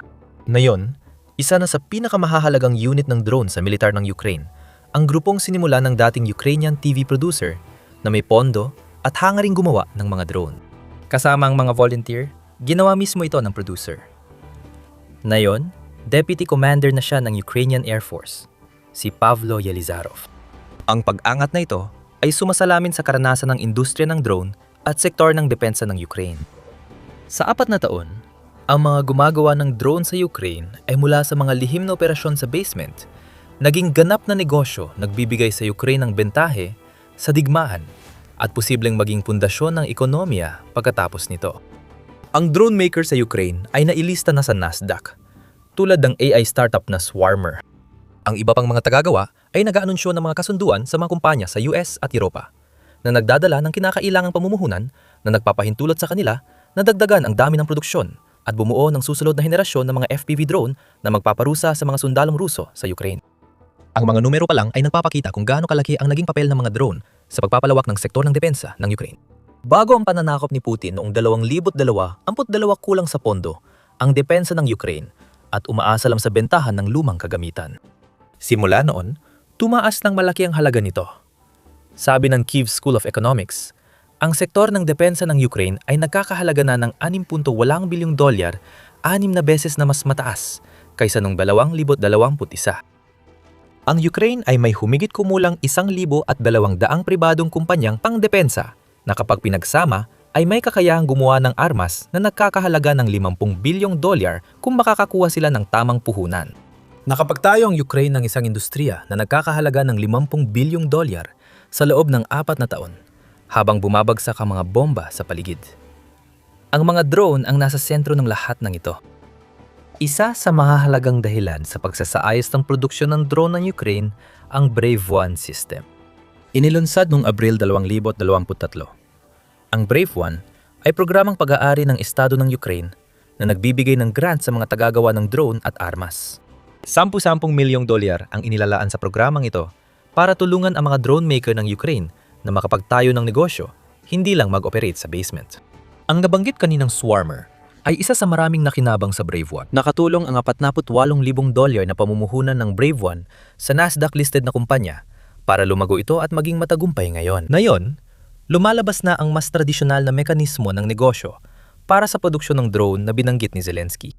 Ang maliliit na kumpanya ay nagsanib sa malalaking tagagawa ng drone, kaya 80% ng drone production ng Ukraine ay kontrolado na ng ilang piling kumpanyang lumago dahil nakita ng Ukraine ang halaga ng mga FPV drone at iba pang sasakyang walang tao. Ang pamumuhunan sa pagsisikap ng digmaan ay ginawang malaking negosyo ang industriya ng drone ng Ukraine. Muli, kitang-kita sa mga numero. Ayon sa Kyiv Independent, nakagawa ang Ukraine ng 4.5 milyong drone noong 2025. Balikan natin ang 2 taon bago nito at mas maliit ang mga numero noon. Tanging 300,000 drone lang ang nagawa noong 2023. Sa pagkakataong ito, yan din ang bilang ng mga drone na balak gawin ng US sa susunod na 2 taon. Siyempre, mas malaki ang ginagastos ng Amerika sa mas advanced na mga sandata kumpara sa ginagawa ng Ukraine. Pero sabihin na nating, madawit ang Ukraine sa isang digmaan kung saan ang mga drone ang sagot sa maraming tanong tungkol sa pagtitipid. Halimbawa, digmaan laban sa Iran na gumagamit ng murang Shahid drone sa pag-atake ng mga pasilidad. Ngayon, mukhang maliit na lang ang 300,000 drone sa 2 taon. Kaya nagkakaroon ng pagkakataon ang mga drone maker sa Ukraine na magbenta sa US military. Ang ganitong kasunduan, kaya mahalaga ang kakayahan ng Ukraine na gumawa ng milyon-milyong drone bawat taon sa muling pagbangon na ekonomiya pagkatapos ng digmaan. Binago ng Ukraine ang mga tuntunin ng digmaan sa lupa gamit ang FPV drones at hahabol ang ibang bansa sa pagbili ng teknolohiyang Ukrainian kapag di na ito kailangan laban sa Russia. Balikan natin ang labanan. Mas mahalaga na yan ang paggamit ng drone sa mga pinagtatalunang teritoryo para sa Ukraine kaysa ang pagbebenta nito sa ibang bansa. Dahil sa pag-unlad ng sariling industriya ng depensa, mas hindi na umaasa ang Ukraine sa ibang bansa para sa depensa nito kaysa sa alinmang yugto ng digmaan laban sa Russia. Nakita nating muli ang malalaking pagbabagong naganap mula sa mga unang buwan ng pananako hanggang ngayon. Nang unang magpadala ng mga tropa si Putin sa Ukraine, ang matapang na paunang depensa ng Ukraine ang nagtulak pabalik sa mga puwersa ng Russia at nagtakda ng mga linya ng labanan na nakikita natin hanggang ngayon. Gayunpaman, kailangang mapanatili ang depensa. Sa loob ng maraming taon, ang dahilan kung bakit nagawang mabuhay at manatili ng Ukraine sa laban ay dahil sa tulong militar na natanggap nito mula sa ibang mga bansa. Patuloy pa rin namang dumarating ang tulong na iyon, syempre. Ayon sa Ukraine Support Tracker ng Kiev Institute, nakatanggap ang Ukraine ng halos 316.7 bilyong euro o mahigit 373 bilyong dolyar na tulong mula US at Europa sa nakalipas na 4 na taon. Malaki at mahalaga ito para sa Ukraine. Dahil sa tulong, minsan napipilitan ang Ukraine na sumunod sa mga patakaran ng mga kaalyado nito sa paggamit ng mga sandata. May ilang halimbawa nito noong 2025. Noong taon na yon, itinigil ng US ang tulong militar at intelihensya sa Ukraine. Pero ibinalik din kalaunan. Lumikha rin ng Amerika ng bagong paraan ng pag-apruba para sa paggamit ng ATACMS laban sa Rusya na sa esensya ay nagsilbing hadlang sa paggamit ng Ukraine ng naturang misail. Muling gumamit ng ATACMS ang Ukraine. Ngunit ang pag-asa sa dayuhang tulong ay nangangahulugang kailangang harapin ng Ukraine ang mga hamon ng magulong sitwasyong geopolitikal. Noong 2026 umabot na sa 82% ng sandata, kagamitan at bala na binibili ng Defense Procurement Agency ng Ukraine ay galing na mismo sa lokal na sektor ng depensa ng bansa. Noong nakaraang taon, 46% lang ng armas ng militar ng Ukraine ang galing sa kanila. Karamihan ay mula sa mga dayuhang kaalyado. Noong Pebrero, ayon sa Ministry ng Depensa ng Ukraine, tumaas ng 50 beses ang kapasidad ng produksyon mula simula ng digmaan. Kaya natutugunan ng lokal na industriya ang higit 50% ng pangangailangan ng militar. Nagbago ito tungo sa sariling lakas na hindi inaasahan ni Putin at hindi sana nangyari kung totoong makapangyarihan ng Russia sa Ukraine, tulad ng sinasabi niya. Kaya kapag binanggit ni Zelensky ang paggawa ng milyon-milyong drone sa Ukraine bawat taon, hindi lang niya tinutukoy ang epekto ng mga ito sa labanan. Libu-libong sundalong Ruso ang namatay sa sariling gawang sandata ng Ukraine. Ngunit mas mahalaga ang mga dahilan kung bakit narating ito ng Ukraine. Mas nagiging umaasa sa sariling kakayahan ng Ukraine, malaking tulong dito ang mga drone. Ang mga drone ng Ukraine ay naglalagay din dito sa posisyon na makakalikha ng bilyon-bilyong dolyar mula sa pagbebenta ng mga sandata sa hinaharap pagkatapos ng digmaan at sa ngayon ay nagbibigay daan sa bansa na makapirma ng mga kasunduan sa depensa at makahikayat ng milyong dolyar mula sa kanluran na lahat ay tumutulong sa kanilang depensa laban sa mga puwersa ni Putin. Ang milyon-milyong drone ay hindi lang nangangahulugan ng 10,000 Ruso ang namamatay bawat buwan. Nangangahulugan din ito ng mas maliwanag na kinabukasan para sa Ukraine kapag natapos na ang salot ng digmaan nito laban sa Rusya. Pwede pa bang dagdagan ang paggawa ng drone sa Ukraine? Oo, tiyak. May napakasimpleng lohika dito. Kung mas maraming pera ang makukuha ng Ukraine, maging ito man ay sa pamamagitan ng direktang pagbili mula sa mga kaalyado, grant, pautang o tulong militar, mas lalakas ang sektor ng paggawa ng drone nito. Patuloy nating nakita ang pagtaas ng produksyon sa sektor na yon. Mula 300,000 drone noong 2023, umabot ang Ukraine sa 4 na punto. 5 milyong drone noong 2025 gaya ng nabanggit kanina. Mas mataas pang target ng bansa sa 2026. Ayon sa Euromaidan Press, sinabi ni Serhiy Boyev, Deputy Defense Minister ng Ukraine, sa Operational Force Development Framework ng NATO, na layunin ng Ukraine na makagawa ng 7 milyong drone sa 2026 at posibleng mas mataas pa ito. Noong Hunyo 2025, sinabi ni Rustom Umerov, dating Defense Minister ng Ukraine, na dahil sa nakatutok na pamumuhunan ng bansa sa pagmamanupaktura ng drone, kaya na nilang gumawa ng 10 milyong drone kada taon. Noong 2026 ang 7 milyong drone ay 2.5 milyon higit kaysa noong nakaraang taon. Ngunit 3 milyon pa rin ang kulang kumpara sa kapasidad ng Ukraine isang taon nang nakalipas. Maaring tumaas pang kapasidad dahil sa dagdag na pamumuhunan ng Ukraine sa pagsasama ng maraming dati ng magkakahiwalay na drone companies. Simple lang ang punto namin. Kayang-kayanan ng Ukraine punuin ng milyon-milyong sariling gawa nilang FPV drone ang frontline. Kahit nilulunod ng baha ang libu-libong puwersa ni Putin, maaari pa itong maging dambuhalang alon. Kailangan lang ng Ukraine ng dagdag na oras at pera.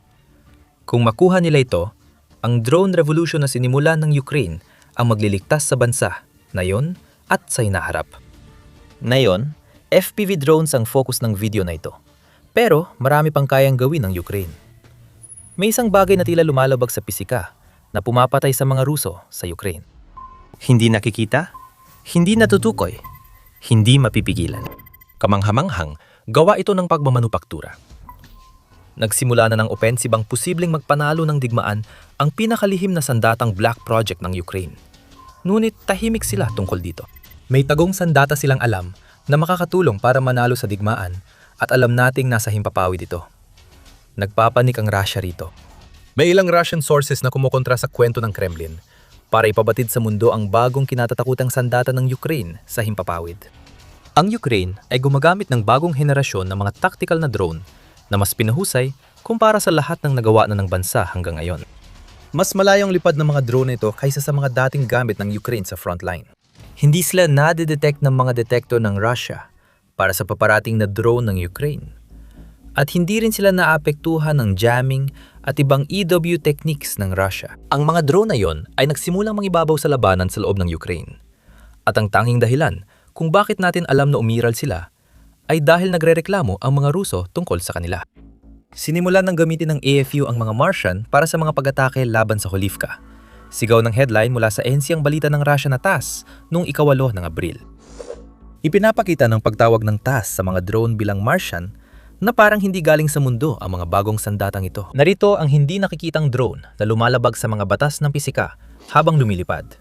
At marami ring masasabi tungkol sa mga ito si Ivan Prokhotko, ang alkaldeng itinalaga ng Russia sa Holivka. Sinimulan ng gamitin ng kalaban ang mga bagong drone na tinatawag na Martians, na sa kasamaang palad ay may bilis na umaabot sa 300 km kada oras o 186 na milya kada oras. Ayon kay Prokhotko, hindi na operator ang kumokontrol sa kanila, kundi artificial na intelihensya na. Isang nakakatakot na posibilidad ito para sa Russia. Hindi lang halos imposibleng matukoy ang mga drone na ito, kundi sila mismo ang gumagabay sa sarili nila papunta sa kanilang mga target gamit ang artificial na intelihensya. Lalo silang hindi mapigilan kung posible yon. Ang drone na may sariling gabay ay hindi kailangan ng operator, kaya wala ng target sa likod ng mga linya na pwedeng atakihin ng Russia para pigilan ng Ukraine sa pagkontrol sa mga drone na ito. Walang depensa ang Russia. Nahanap up na ng Ukraine ang perpektong sandatang pamuksa. Tama, nagawa ng Ukraine ang perpektong sandata. At tatalakayin natin kung anong alam natin tungkol dyan sa loob ng ilang minuto. Mas maraming Ruso ang nagpapanich kaysa sa isang regional gobernador na nagmamagaling sa lungsod na di niya dapat kontrolin.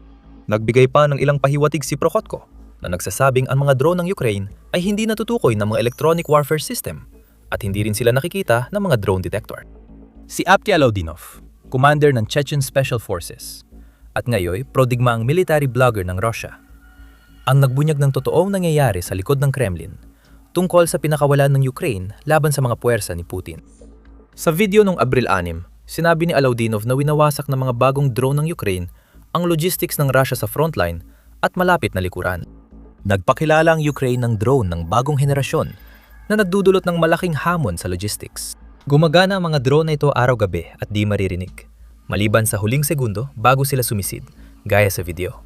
Ayon kay Alaudinov, hindi sila nadedetect ng karaniwang detector at protektado pa laban sa electronic warfare. Anya, may mga teorya kung paano gumagana ang mga bagong drone ng Ukraine, ngunit wala pang siguradong impormasyon. Mahalagang salik ulit ang AI. Pwedeng ibinabagsak ito ng Ukraine gamit ang Starlink relay para palawakin ang saklaw nila. Nilalagyan na rin ng mga pakpak ang mga drone na tatalakayin pa natin mamaya na nagpapabilis sa mga ito at halos imposibleng takasan, dagdag pa ni Alaudinov. Parang imposibleng mangyari ang lahat ng ito. Kahit epektibo ang mga drone ng Ukraine sa 4 na taon, nakontra pa rin ito ng Russia. Kung may EW na nakadeploy, agad nitong mapapatigil ang mga drone. Madalas marinig ang kakaibang ugong kahit wala nang magawa ang mga sundalong Ruso laban sa mga paparating na drone. Dati, kayang bigyan ng babala ng mga tracker, radar, at detector ang puwersa ni Putin sa paparating na mga makinang tagapuksa ng Ukraine. Ngayon, wala na. Walang babala, walang takas, at walang pahayag ang Ukraine sa inilunsad nito laban sa tropa ng Russia. Gayunpaman, may mga palatandaan na may paparating na ganitong bagay. Hindi aksidente ang pagbanggit sa Martian drones. Lumabas na kasi ang termino sa balita dati. May mga ulatin ng iba pang technological na pag-unlad ng Ukraina na maaring may kaugnayan o wala sa mga bagong drone. Kaya malinaw ang tanong, ano ang alam natin o akala nating alam tungkol sa ultralihim na mga drone ng Ukraine na nagpapakaba sa mga tauhan ni Putin? Magsimula tayo sa drone na tinatawag na Martian. Noong Disyembre, naglabas ang New York Times ng isang kawili-wiling kwento tungkol sa mga karanasan ng isang drone pilot na si Lipa na lumalaban sa mga puwersa ng Russia sa mga bukirin malapit sa maliit na pamayanan ng Borosivka. Ang baryong ito ay nasa tabi ng hangganan ng Rusya at matagal nang okupado sa digmaan. Ang trabaho ni Lipa ay gawing impyerno ang buhay ng mga mananakop at malamang na ginagamit niya ang uri ng drone na ngayon ay kinakatakutan ng media ng Russia. Ikinuwento ng The New York Times ang karanasan ni Lipa at ng navigator niyang si Bober na natukoy ang kilos ng Russian drone team sa isang abandonadong bodega. Sinubukan ng dalawa na gamitin ang karaniwang mga drone ng Ukraine sa bodega. Ngunit nadiskubre nilang na-jam ng EW ang mga ito bago pa man nila matamaan ang kanilang target. Pagkatapos ay dumating ang Bumblebee, isang bagong uri ng drone na ginawa bilang bahagi ng isang lihim na proyekto na di mo na pinangunahan ng dating Chief Executive ng Google, si Eric Schmidt. Nagbigay ng solusyon ng Bumblebee sa drone operator ng Ukraine. Pinalipad ang drone. Kinuha ni Lipa ang kontrol at pinindot ang switch, kaya naging otonomo ang dating manual na drone. Kusang lumipad ang Bumblebee drone papunta sa target. Hindi napigilan ng jamming. Kahit mawala ng signal, gumalaw pa rin ang drone dahil sa software na nakapokus sa target. Lahat ng tangka ng mga Ruso na pigilan ng drone ay nabigo. Nang bumangga ang Bumblebee sa pader ng bodega, napagtanto ng drone team ng Russia na kailangan nilang lumipat kung hindi, may darating pang ibang Bumblebee. Ito na kaya ang unang lipad ng Martian drone na lihim na lumilipad sa sinakop na Ukraine. Kung hindi man ito ang una, tiyak na kabilang ito sa mga iyon. Sa halos parehong panahon, iniulat ng New York Times na ang mga sundalong Ruso malapit sa Kharkiv at Kupiansk sa Ukraine ay nakakaranas din ng katulad na uri ng drone. Ang tanging paraan para mapatigil ang mga drone na ito ay barilin sila. At magagawa mo nang yon kung masuwerte kang makita sila at sapat ang iyong katumpakan para tamaan sila bago pa nila mahanap ang kanilang mga target. Isang drone ang sumira sa armored car sa rehiyon at nakuha ng Russia ang mga labi ng Ukrainian drone. Ipinadala ang mga labi sa Center for Integrated Unmanned Solutions, isang negosyo ng paggawa ng drone sa Russia malapit sa Moscow. Doon tinawag na Marsionin sa Russia ang Bumblebee. Ang Marsionin ay ang salitang Ruso para sa Martian. Ipinangalan ang bagong lihim na drone ng Ukraine. Batay sa palagay ng Russia, nagaling ito sa Ingenuity program ng NASA, hindi dinevelop sa Ukraine. Nagresulta ang programa sa paggawa ng maliit na autonomous na helicopter na lumipad sa Mars. Ayon sa Center for Integrated Unmanned Solutions, gumagamit na ang Ukraine ng bersyon ng drone na yon, maaring mula sa NASA o gawa sa parehong teknolohiya, na nagbibigay daan sa tahimik at AI-powered na paglipad sa mga sinakop na teritoryo. Sinabi natin na nilabag ng drone na ito ang mga batas ng pisika, pero lumilipad ito sa Mars. Mukhang may bagong banta mula sa ibang mundo na kinakaharap na yon ng Russia. Tahimik ang Ukraine. Pero kung tama ang New York Times, ang Martian drone ay gawa ng NASA o may tulong nila at inilunsad ito ng Ukraine laban sa puwersa ng Russia. May mga palatandaan ng paparating na ganitong bagay galing sa labanan at Ukraine mismo. Bago tayo magumpisa, ito ang The Military Show. Nagbibigay ng buong detalye, hindi lang headline. Mag-subscribe para laging nauna sa takbo ng mga pangyayari. Kaya may mas marami pang pahiwatig tungkol sa mga bagong drone ng Ukraine.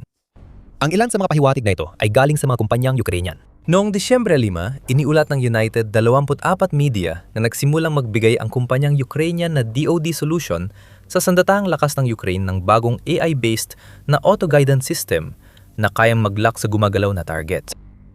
Ang kumpanya, na nakabase sa Lviv, ay nagsabi na ang bagong sistemang ito ay maaring ilagay sa mga kamikaze drone upang patuloy nilang masubaybayan ang kanilang mga target kahit sa mga lugar na ginagambala ang GPS.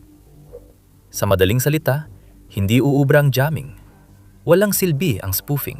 Tinanggal ang GPS sa usapan dahil may sistemang pwedeng ikabit sa anumang drone ng Ukraine. Lalong naging interesante ang sitwasyon. Standalone ang Martian drone.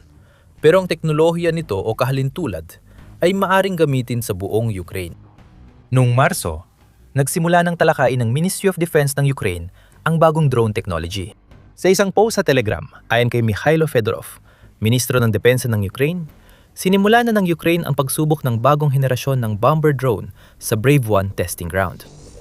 Ang Brave One ay programang ginawa ng Ukraine para hikayatin at suportahan ang drone makers na lumika ng teknolohiyang laban sa puwersang mananakop ng Russia. Ayon kay Fedorov, ang bagong henerasyon ng bomber ay may mas malayang abot, mas mataas na payload, ligtas na komunikasyon, at kaya mag-operate mula sa ligtas na lugar.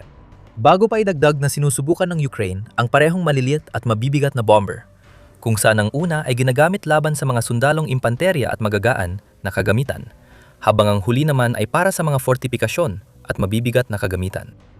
Gayunpaman, may isang maliit na detalye na ibinunyag ni Fedorov tungkol sa pagsubok na dapat mong bigyang pansin. Sinubukan ang bawat drone sa 20 kilometro sa ilalim ng electronic warfare. Tinatamaan ang target at bumabalik ayon sa Ministro ng Depensa ng Ukraine. Nandyan ulit ito. May panlaban sa Russian EW at Jamin. Ang dating Bumblebee drone na tinawag ng Russia na Martian ay tila naging teknolohiyang isinasama ng Ukraine sa iba't ibang uri ng drone.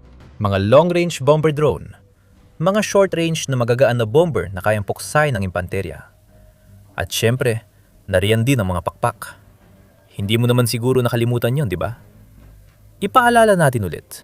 Sa kanyang ulat tungkol sa mga bagong drone ng Ukraine na tila lumalabag sa pisika, sinabi ni Alaudinov na ang ilan sa mga drone na nakita niya at nabalitaan ay nilalagyan ng mga pakpak na nagpapalayo ng kanilang nararating at nagpapabilis pa sa mga ito. Sa ulat noong Abril, sinabi ni Militani na nakita na ng elite drone group ng Russia, ang Rubicon Unit, ang mga Ukrainian drone na may pakpak sa aktwal na operasyon. Ayon dito, nilalagyan ng Ukraine ng pakpak ang FPV quadcopter drones para magkaroon ng aerodynamic lift at makatipid ng enerhiya habang lumilipad. Mas kaunting enerhiya ang nagagamit, kaya mas malayo mararating ng mga drone bago maubos ang baterya, at mga target na mas nasa loob pa ng mga linya ng Russia ang matatamaan. Ang natuklasan ni Rubicon ay may PG-7 warhead na kayang sumira ng armored vehicle, tauhan at fortification. Walang binanggit sa ulat ukol sa otomasyon o resistensya sa EW, ngunit mahuhulaan na ang direksyon ng Ukraine gamit ang bagong drone na ito. Kung totoo ang ibang ulat, may AI module ang Ukraine na pwedeng ikabit sa kanilang mga drone para sa pagsusuri. Sinusubukan ngayon ng Ministry of Defense ang mga module na yon sa bomber drone. Posibleng, ang Martian ay natatanging drone na naging inspirasyon ng mga ulat ng Russia ngayon. Ngunit, maaring may isa pang twist sa kwentong ito. Mukhang may papel ang US sa mga ipinapadala ng Ukraine laban sa Russia. Parang kasali rin ng NASA. Ang Ukraine ay gumagawa ng sariling AI drone technology para sa bagong henerasyon na nakakatakot na mga sandatang maaring magpanalo ng digmaan. Mukhang sumali na rin ang Europa. Sabi ni Alaudinov, itong komento niya sa automated at tahimik na killer drones na nagpapahirap sa puwersa ng Russia. May naipabagsak ang mga tauhan natin at sinuri nila ang mga iyon na tila produksyon ng Ukraine-Germany o Ukraine-France. Modernisado at mas malayo ang nararating kaysa sa luma. Nakikita natin na sinusubukan ng mga bansang Europeo ang kanilang mga bagong teknolohiya sa Ukraine sa kasalukuyang digmaan. Maaring kasali rin dito ang France at Germany. Hindi na rin nakakagulat kung ito yung mga karaniwang drone ng Ukraine laban sa Russia. May joint production program ang Germany at Ukraine na Build with Ukraine. At matagal nang kumikilos ang France tungo sa magkasandib na mga proyekto kasama ang Ukraine. Kung kasali sila sa paggawa ng AI-powered na drone na gamit ng Ukraine, malaki ang epekto nito. Maaring nagtutulungan ang US, France, Germany, at marahil maging ilang hindi pinangalanang panig na nagtutulungan o nagpapaunlad sa teknolohiya ng isa't isa para tulungan ang Ukraine. Posible ito. At ang pagtutulungang iyon ay lalo pang napapalakas sa kahangahangang inobasyon sa drone na nakita natin mula sa Ukraine sa mahigit 4 na taon ng pakikipaglaban sa Russia. Alam nating sigurado na ang mga menseng galing sa frontline ng Russia ay kabaligtaran ng gustong iparinig ng Kremlin sa mga tao. Si Putin at ang kanyang grupo ay gumawa ng kwento tungkol sa digmaan sa Ukraine na pinalalabas na hindi mapipigilan at may kalamangan sa teknolohiya ang Russia. Walang anumang bagay na kayang ipasok ng Ukraine na hindi pa naisip ng Russia muna. Alam na natin noon pa na kalokohan yun. Pero ngayon, mismo mga boses ng Russia ang nagsasabi ng kabaliktaran ng gusto ng Kremlin na marinig ng mga tao. Dahil kinikilala na sa buong bansa ang kalamangan ng Ukraine pagdating sa mga drone. Ayon sa ulat ng Institute for the Study of War, ISW, noong Abril 9, maraming pro-digmang Russian source ang nagsabing nagkalamang ang Ukraine dahil sa mga pagsisikap nito sa pagharang mula sa impapawid. Ayon sa ISW, mas maraming napinsala ang Ukraine sa Russia sa unang 3 buwan ng 2026 kaysa sa kaparehong panahon noong 2025 dahil sa mga inobasyong ito. Malaki rin ang naging kaswalti. Noong Marso lamang, binilang ng Ukraine ang 35,351 nakaswalti mula sa Russia. At 76% ng mga kaswalting iyon ay dulot ng mga drone ng Ukraine, ayon sa ulat ng Al Jazeera. Ang bilang na ito ay 29% mas mataas kaysa sa kaswalti noong Pebrero at bahagyang mataas din sa dating record ng Russia noong Disyembre. Sa madaling salita, mas maraming sundalong Ruso ang namamatay dahil sa mga drone kaysa dati. At maaring dahil ito sa bagong henerasyon ng mga drone ng Ukraine na parang lumalabag sa pisika, matibay laban sa electronic warfare, AI-powered at lubos na tahimik. Mas lalala pa ito para sa Russia mula ngayon. Maaaring mas gusto ng Ukraine na hayaan na lang magpatunay ang mga resulta nila habang nagbibigay lang ng mga pahiwatig tungkol sa bagong teknolohiyang ginagamit nila laban sa Russia. Hinahayaan nilang matuklasan mismo ng mga puwersa ng Russia ang teknolohiyang iyon habang sila ay napapasabog nito. Para kay Alexei Chadiev, na isang siyentipikong Ruso at ang pangkalahatang direktor ng Sentrong Siyentipiko at Produksyon na Pushkunik, na isang pasilidad para sa pagdevelop at pagsubok ng drone, ang nakikita natin na yon ay mga unang palatandaan na nawala na sa Russia ang pamumuno sa mga operasyon sa mababang himpapawid nitong nakaraang 6 na buwan. Umusad ang teknolohiya ng drone ng Ukraine habang ang Russia ay hindi umaabante. Nadoble na ang saklaw ng lipad. Tumaas ng 250% ang produksyon simula Disyembre ayon sa Kyiv Post. Habang gumagamit pa rin ang Russia ng fiber optic drone na kayang labanan ng EW pero may limitadong abot dahil nakakabit sa mga kable, gumagamit na ang Ukraine ng bagong henerasyon ng mga AI-powered drone na sumisira sa Russia sa harap at likod. Malayo nang naumusan ngayon ng Ukraine ang Russia pagdating sa teknolohiya ng drone sa isang digmaan na hinubog ng paggamit ng mga sandatang ito. At nagsisimula pa lang ang Ukraine. Hindi lang sa mga strike drone na palihim na lumilipad sa okupadong himpapawid at tumatama sa Russia ng may matinding katumpakan, ginagamit ng bansa ang AI. Isa pang prioridad ng Ukraine ang depensa kontra long-range strike ng Russia. At tumutulong din dito ang AI. Sa isang artikulo noong Abril, isa ibinunyag ng Kyiv Post na kasalukuyang gumagawa ang Ukraine ng mga bagong AI-powered na swarm ng drone na magagamit nila para kontrahin ang mga Shahid-type drone na patuloy na pinapalipad ni Putin papunta sa mga lungsod at infrastruktura ng Ukraine. Malaking problema ang long-range strike. Sabi ng Air Force ng Ukraine, 6,462 drone ang pinakawala ng Russia sa Ukraine nitong Marso. Sa tulong ng AI, nagagawa ng Ukraine na isang drone operator lang ang magkontrol ng swarm ng interceptor drones laban sa banta ng mga Shahid-type drone ng Russia. Tinatawag itong defense multiplication. Imbes na one-to-one na kontrol, one-to-many na solusyon ang ginagawa ng Ukraine. Malapit na mag-deploy ang Ukraine ng interceptor drones na otomatikong umatake sa Russian drones kapag nailagay ng operator sa posisyon. Palaging innovator sa drone ang Ukraine. Ngayon, isa na itong puwersang hindi mapipigil na umuusbong. Parang si Juggernaut sa X-Men, hindi mapigilan ng higanting ito at lalo pang lumalakas sa paglipas ng panahon. Bukod sa AI, EW resistance at mapang-anib na bagong henerasyon ng mga drone, malaking problema rin ng Russia ang dami ng mga ito. Target ng Ukraine na makagawa ng 7 milyong drone sa 2026. Mas marami ito kaysa sa tig-7 drone bawat aktibong sundalo ng kanilang militar. Bumaba rin ang gastos. Ayon sa Kyiv Independent, napabagsak ng Ukraine ang Russian Air Defense System na nagkakahalaga ng $25 milyong gamit ang drone na nagkakahalaga lang ng $500. Iyan ay 50,000 beses na diferensya sa presyo. Patunay na nagbubunga na ang pagsisikap ng Ukraine na tapatan ang kalamangan ng Russia sa kagamitan na tao. Ang mga drone ang magpapasya sa digmaan sa Ukraine. At ngayon, hawak na ng Ukraine ang perpektong kombinasyon ng dami at teknolohika na kahusayan para gawing sandata na dating tumutulong lang sa kanila na makipaglaban sa sandatang magpapapanalo sa kanila sa buong digmaan.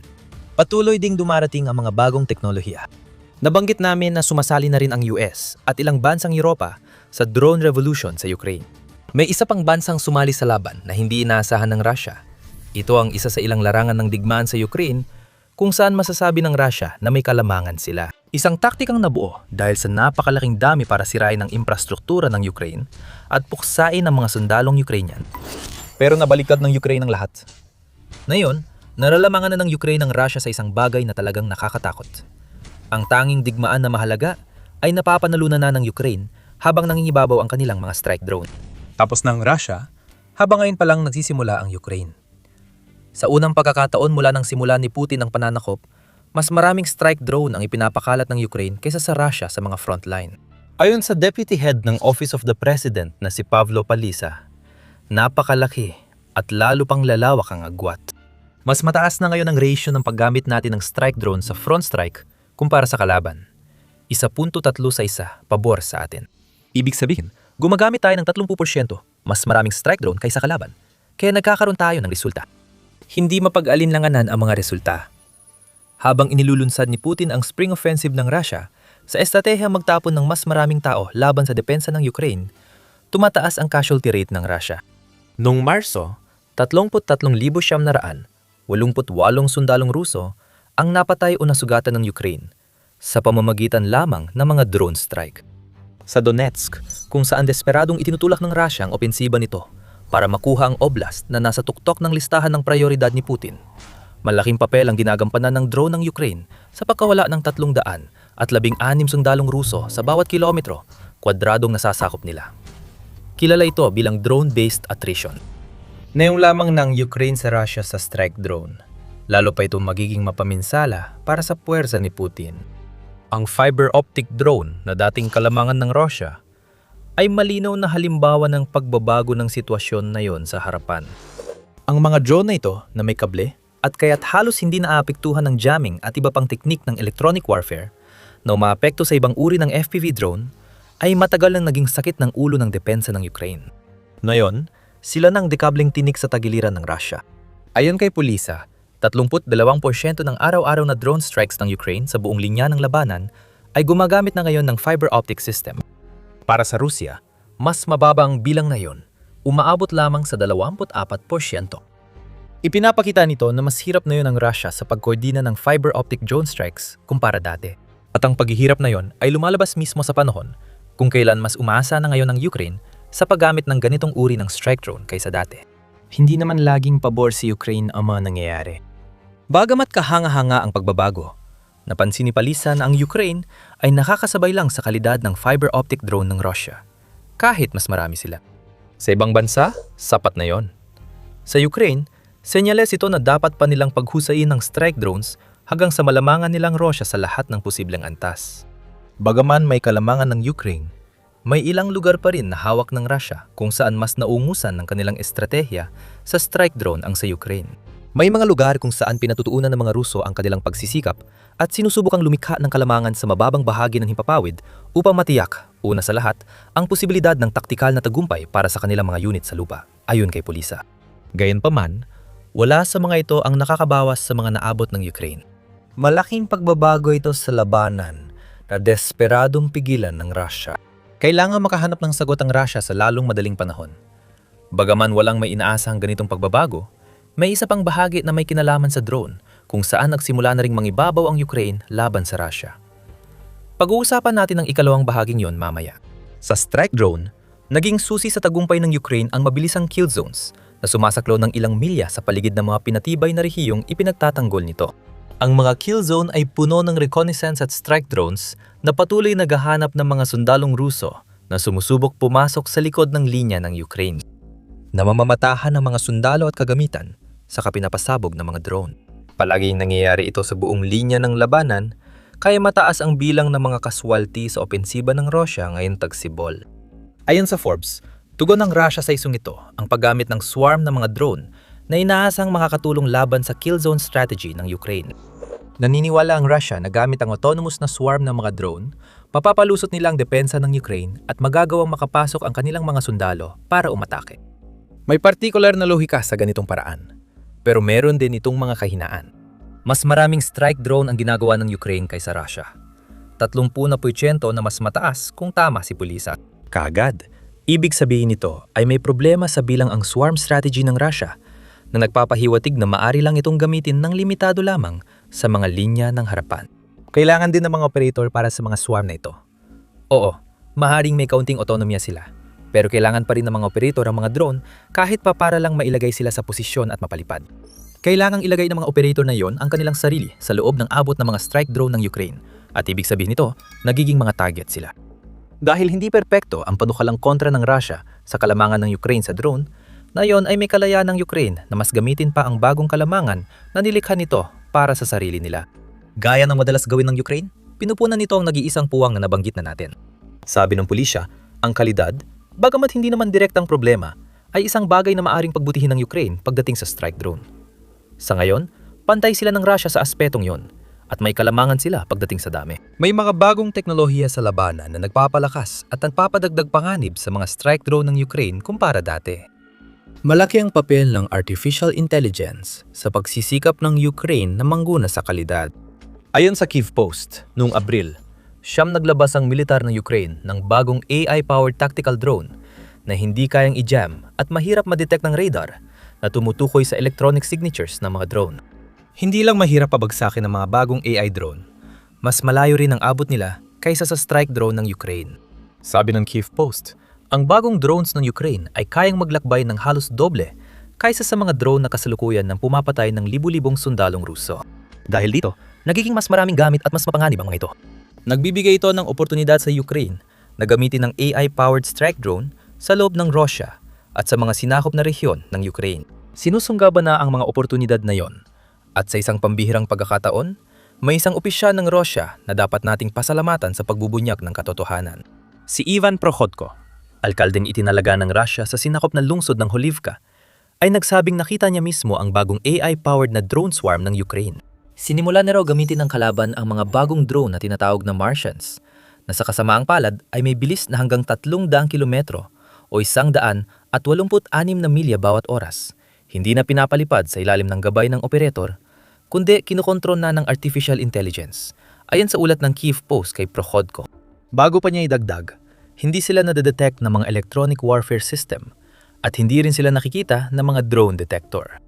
May mga usap-usapan na ang mga drone na ito ay produkto ng mga kasunduan sa magkasanib na paggawa kasamang mga bansa tulad ng Alemanya at Pransya. Pero para sa Rusya, ang ibig sabihin lang ito ay may mga strike drone ang Ukraine na kayang lumipad ng mas malayo, tumama ng mas malakas, at lalo pang palawakin ang bagong tatag nitong kalamangan sa dami. Kung pag-uusapan ang paglipad ng mas malayo, mas lumalala pa ang malaking problema para sa Rusya. Iniulat ng United 44 media noong Abril, 8 na gumagawa ang Ukraine ng bagong FPV drone na kayang umatake ng mas malalim sa likod ng mga linya ng Russia. Iniulat na ginagamit ng sistemang yon at nakuna na ito ng video ng Elite Rubicon Drone Unit ng Rusya. Ipinapakita ng footage na naglalagay ng Ukraine ng aerodynamic na pakpak sa FPV quadcopter drone laban sa Rusya. Ang mga pakpak ay nagbibigay ng dagdag na pag-angat, kaya mas kaunting enerhiya ang kailangan ng mga drone para lumipad. Mas konting enerhiya ang gamit, kaya mas tumatagal, at mas malayo ang nararating ng mga drone kaysa dati. Napakasimple ng solusyong ito, pero henyoso. Ang pangunahing aerodinamika na pinagsama sa kung anong mayroon na ang Ukraine ay lumilika ng panibagong banta para sa Russia.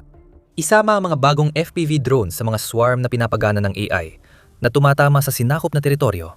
Dagdag pa ang kalamangan ng Ukraine sa larangan ng mga strike drone at fiber optic drone. Makakabuka ng kombinasyong kinatatakutan ng Russia. Ukraine ang nananalo sa digmaan ng mga drone sa harapan. Hindi lang yon ang natatanging tagumpay ng Ukraine sa mga drone.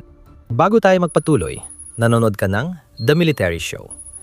Marami pa kaming palabas, kaya mag-subscribe para hindi mo mapalampas na isa sa mga video namin.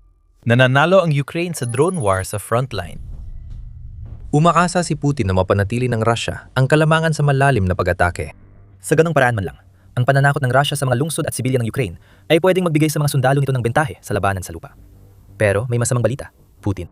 Hindi lang lamang ang Ukraine sa Russia sa drone war sa harapan, kundi pati sa malalayong pag-atake.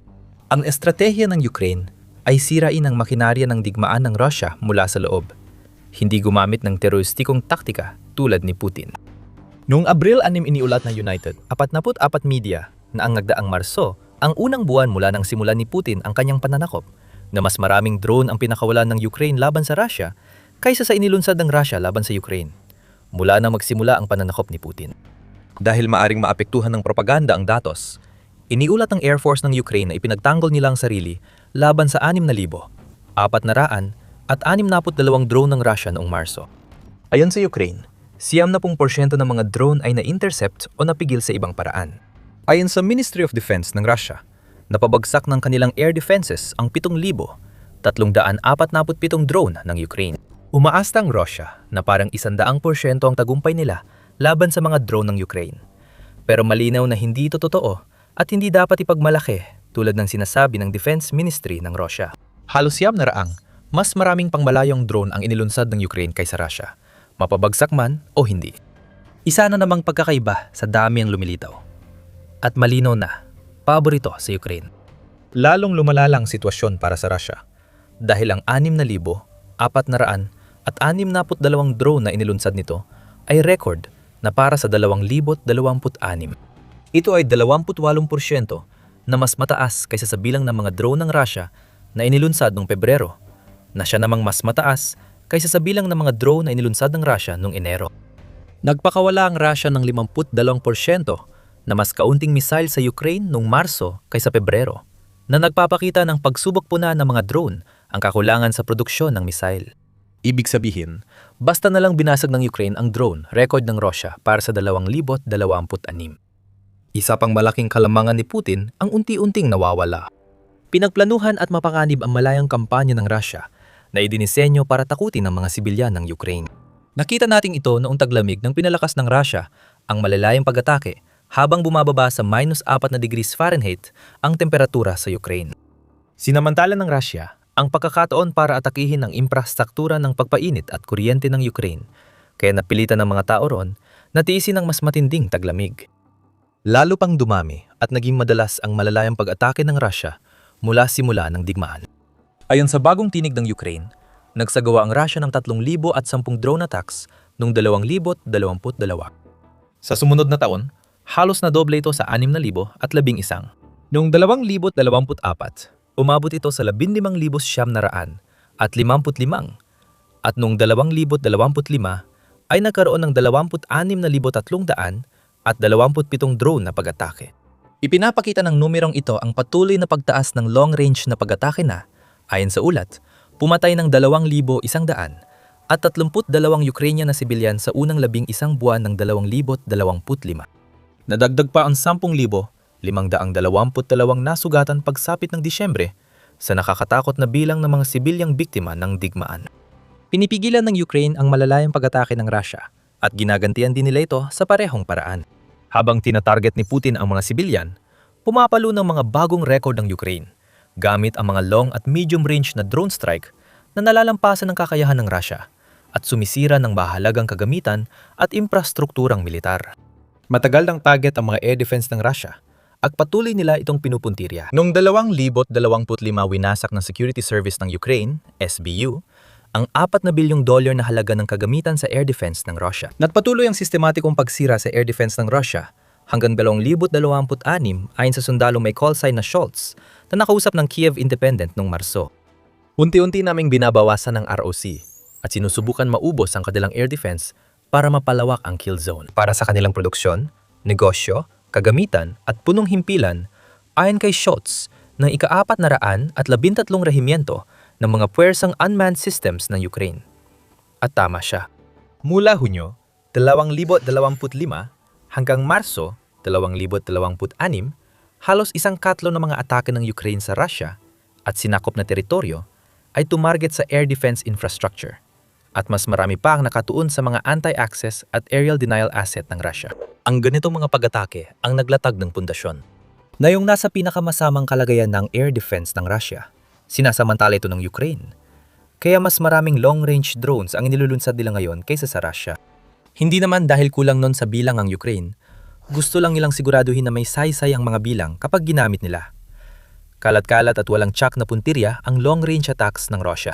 Eksakto at maingat ang malalalim na strike ng Ukraine dahil ilang buwan nilang binutas ang air defense ng Russia.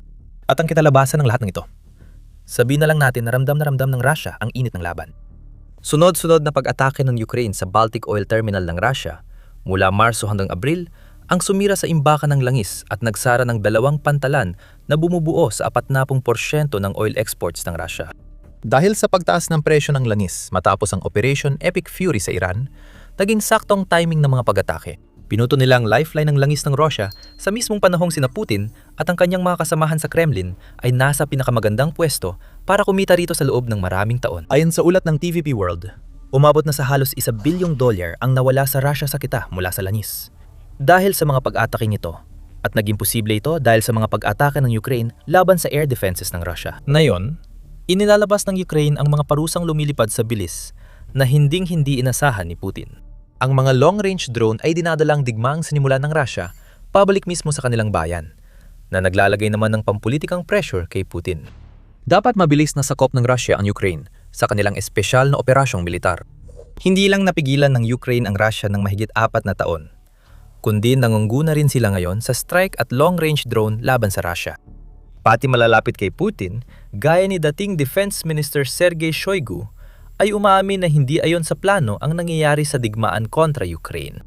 Kung patuloy na baliwalayan ang mga reaksyong ito, ang paghihigpit ng kontrol at naipong frustrasyon ay maaaring magdulot ng pagsabog sa isang reyon.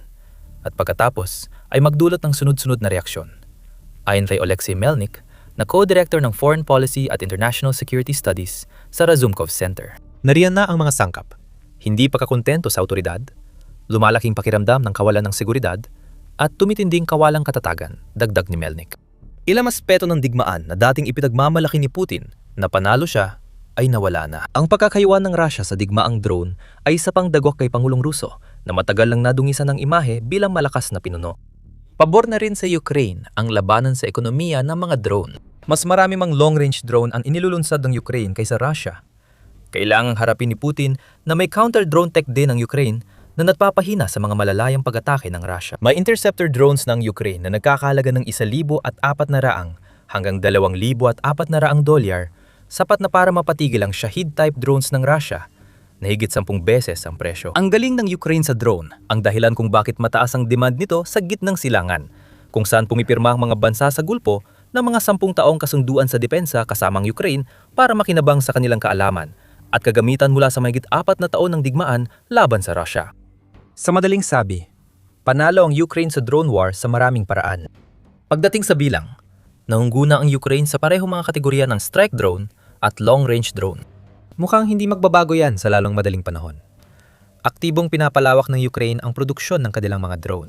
Sinabi ni Deputy Defense Minister Serhiy Boev ng Ukraine noong Enero na balak ng Ukraine na gumawa ng 7 milyong drone ng iba't ibang uri, pagsapit ng 2026. Plano ng Ukraine na magbukas ng 10 drone factory sa Europa ngayong taon para mailipat ang produksyon sa mga bansang hindi basta matarget ni Putin nang hindi nagdudulot ng digmaan sa NATO. Patuloy sumusulong ang Ukraine at gagawin ang lahat para manatili roon.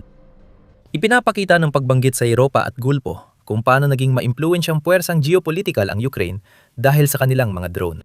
Noong 2022 maliit na manlalaro ang Ukraine na nag-aalok ng butil at likas na yaman. Ngayon, isa ito sa mga nangungguna sa maaring pinakamahalagang sandata ng ika-21 siglo. Lubos na natalo at nalampasan ng Russia. Anong ibig sabihin nito kay Putin? Nakita na natin ang sagot. Mas maraming sundalong Russia nang namamatay dahil sa palpak nilang opensiba ngayong tagsibol sa Ukraine na humantong sa pagkabangga nila sa matinding depensa ng mga drone ng Ukraine. Sa Russia at sinakop nitong teritoryo, nasusunog ang air defense, langis, at iba pang target militar.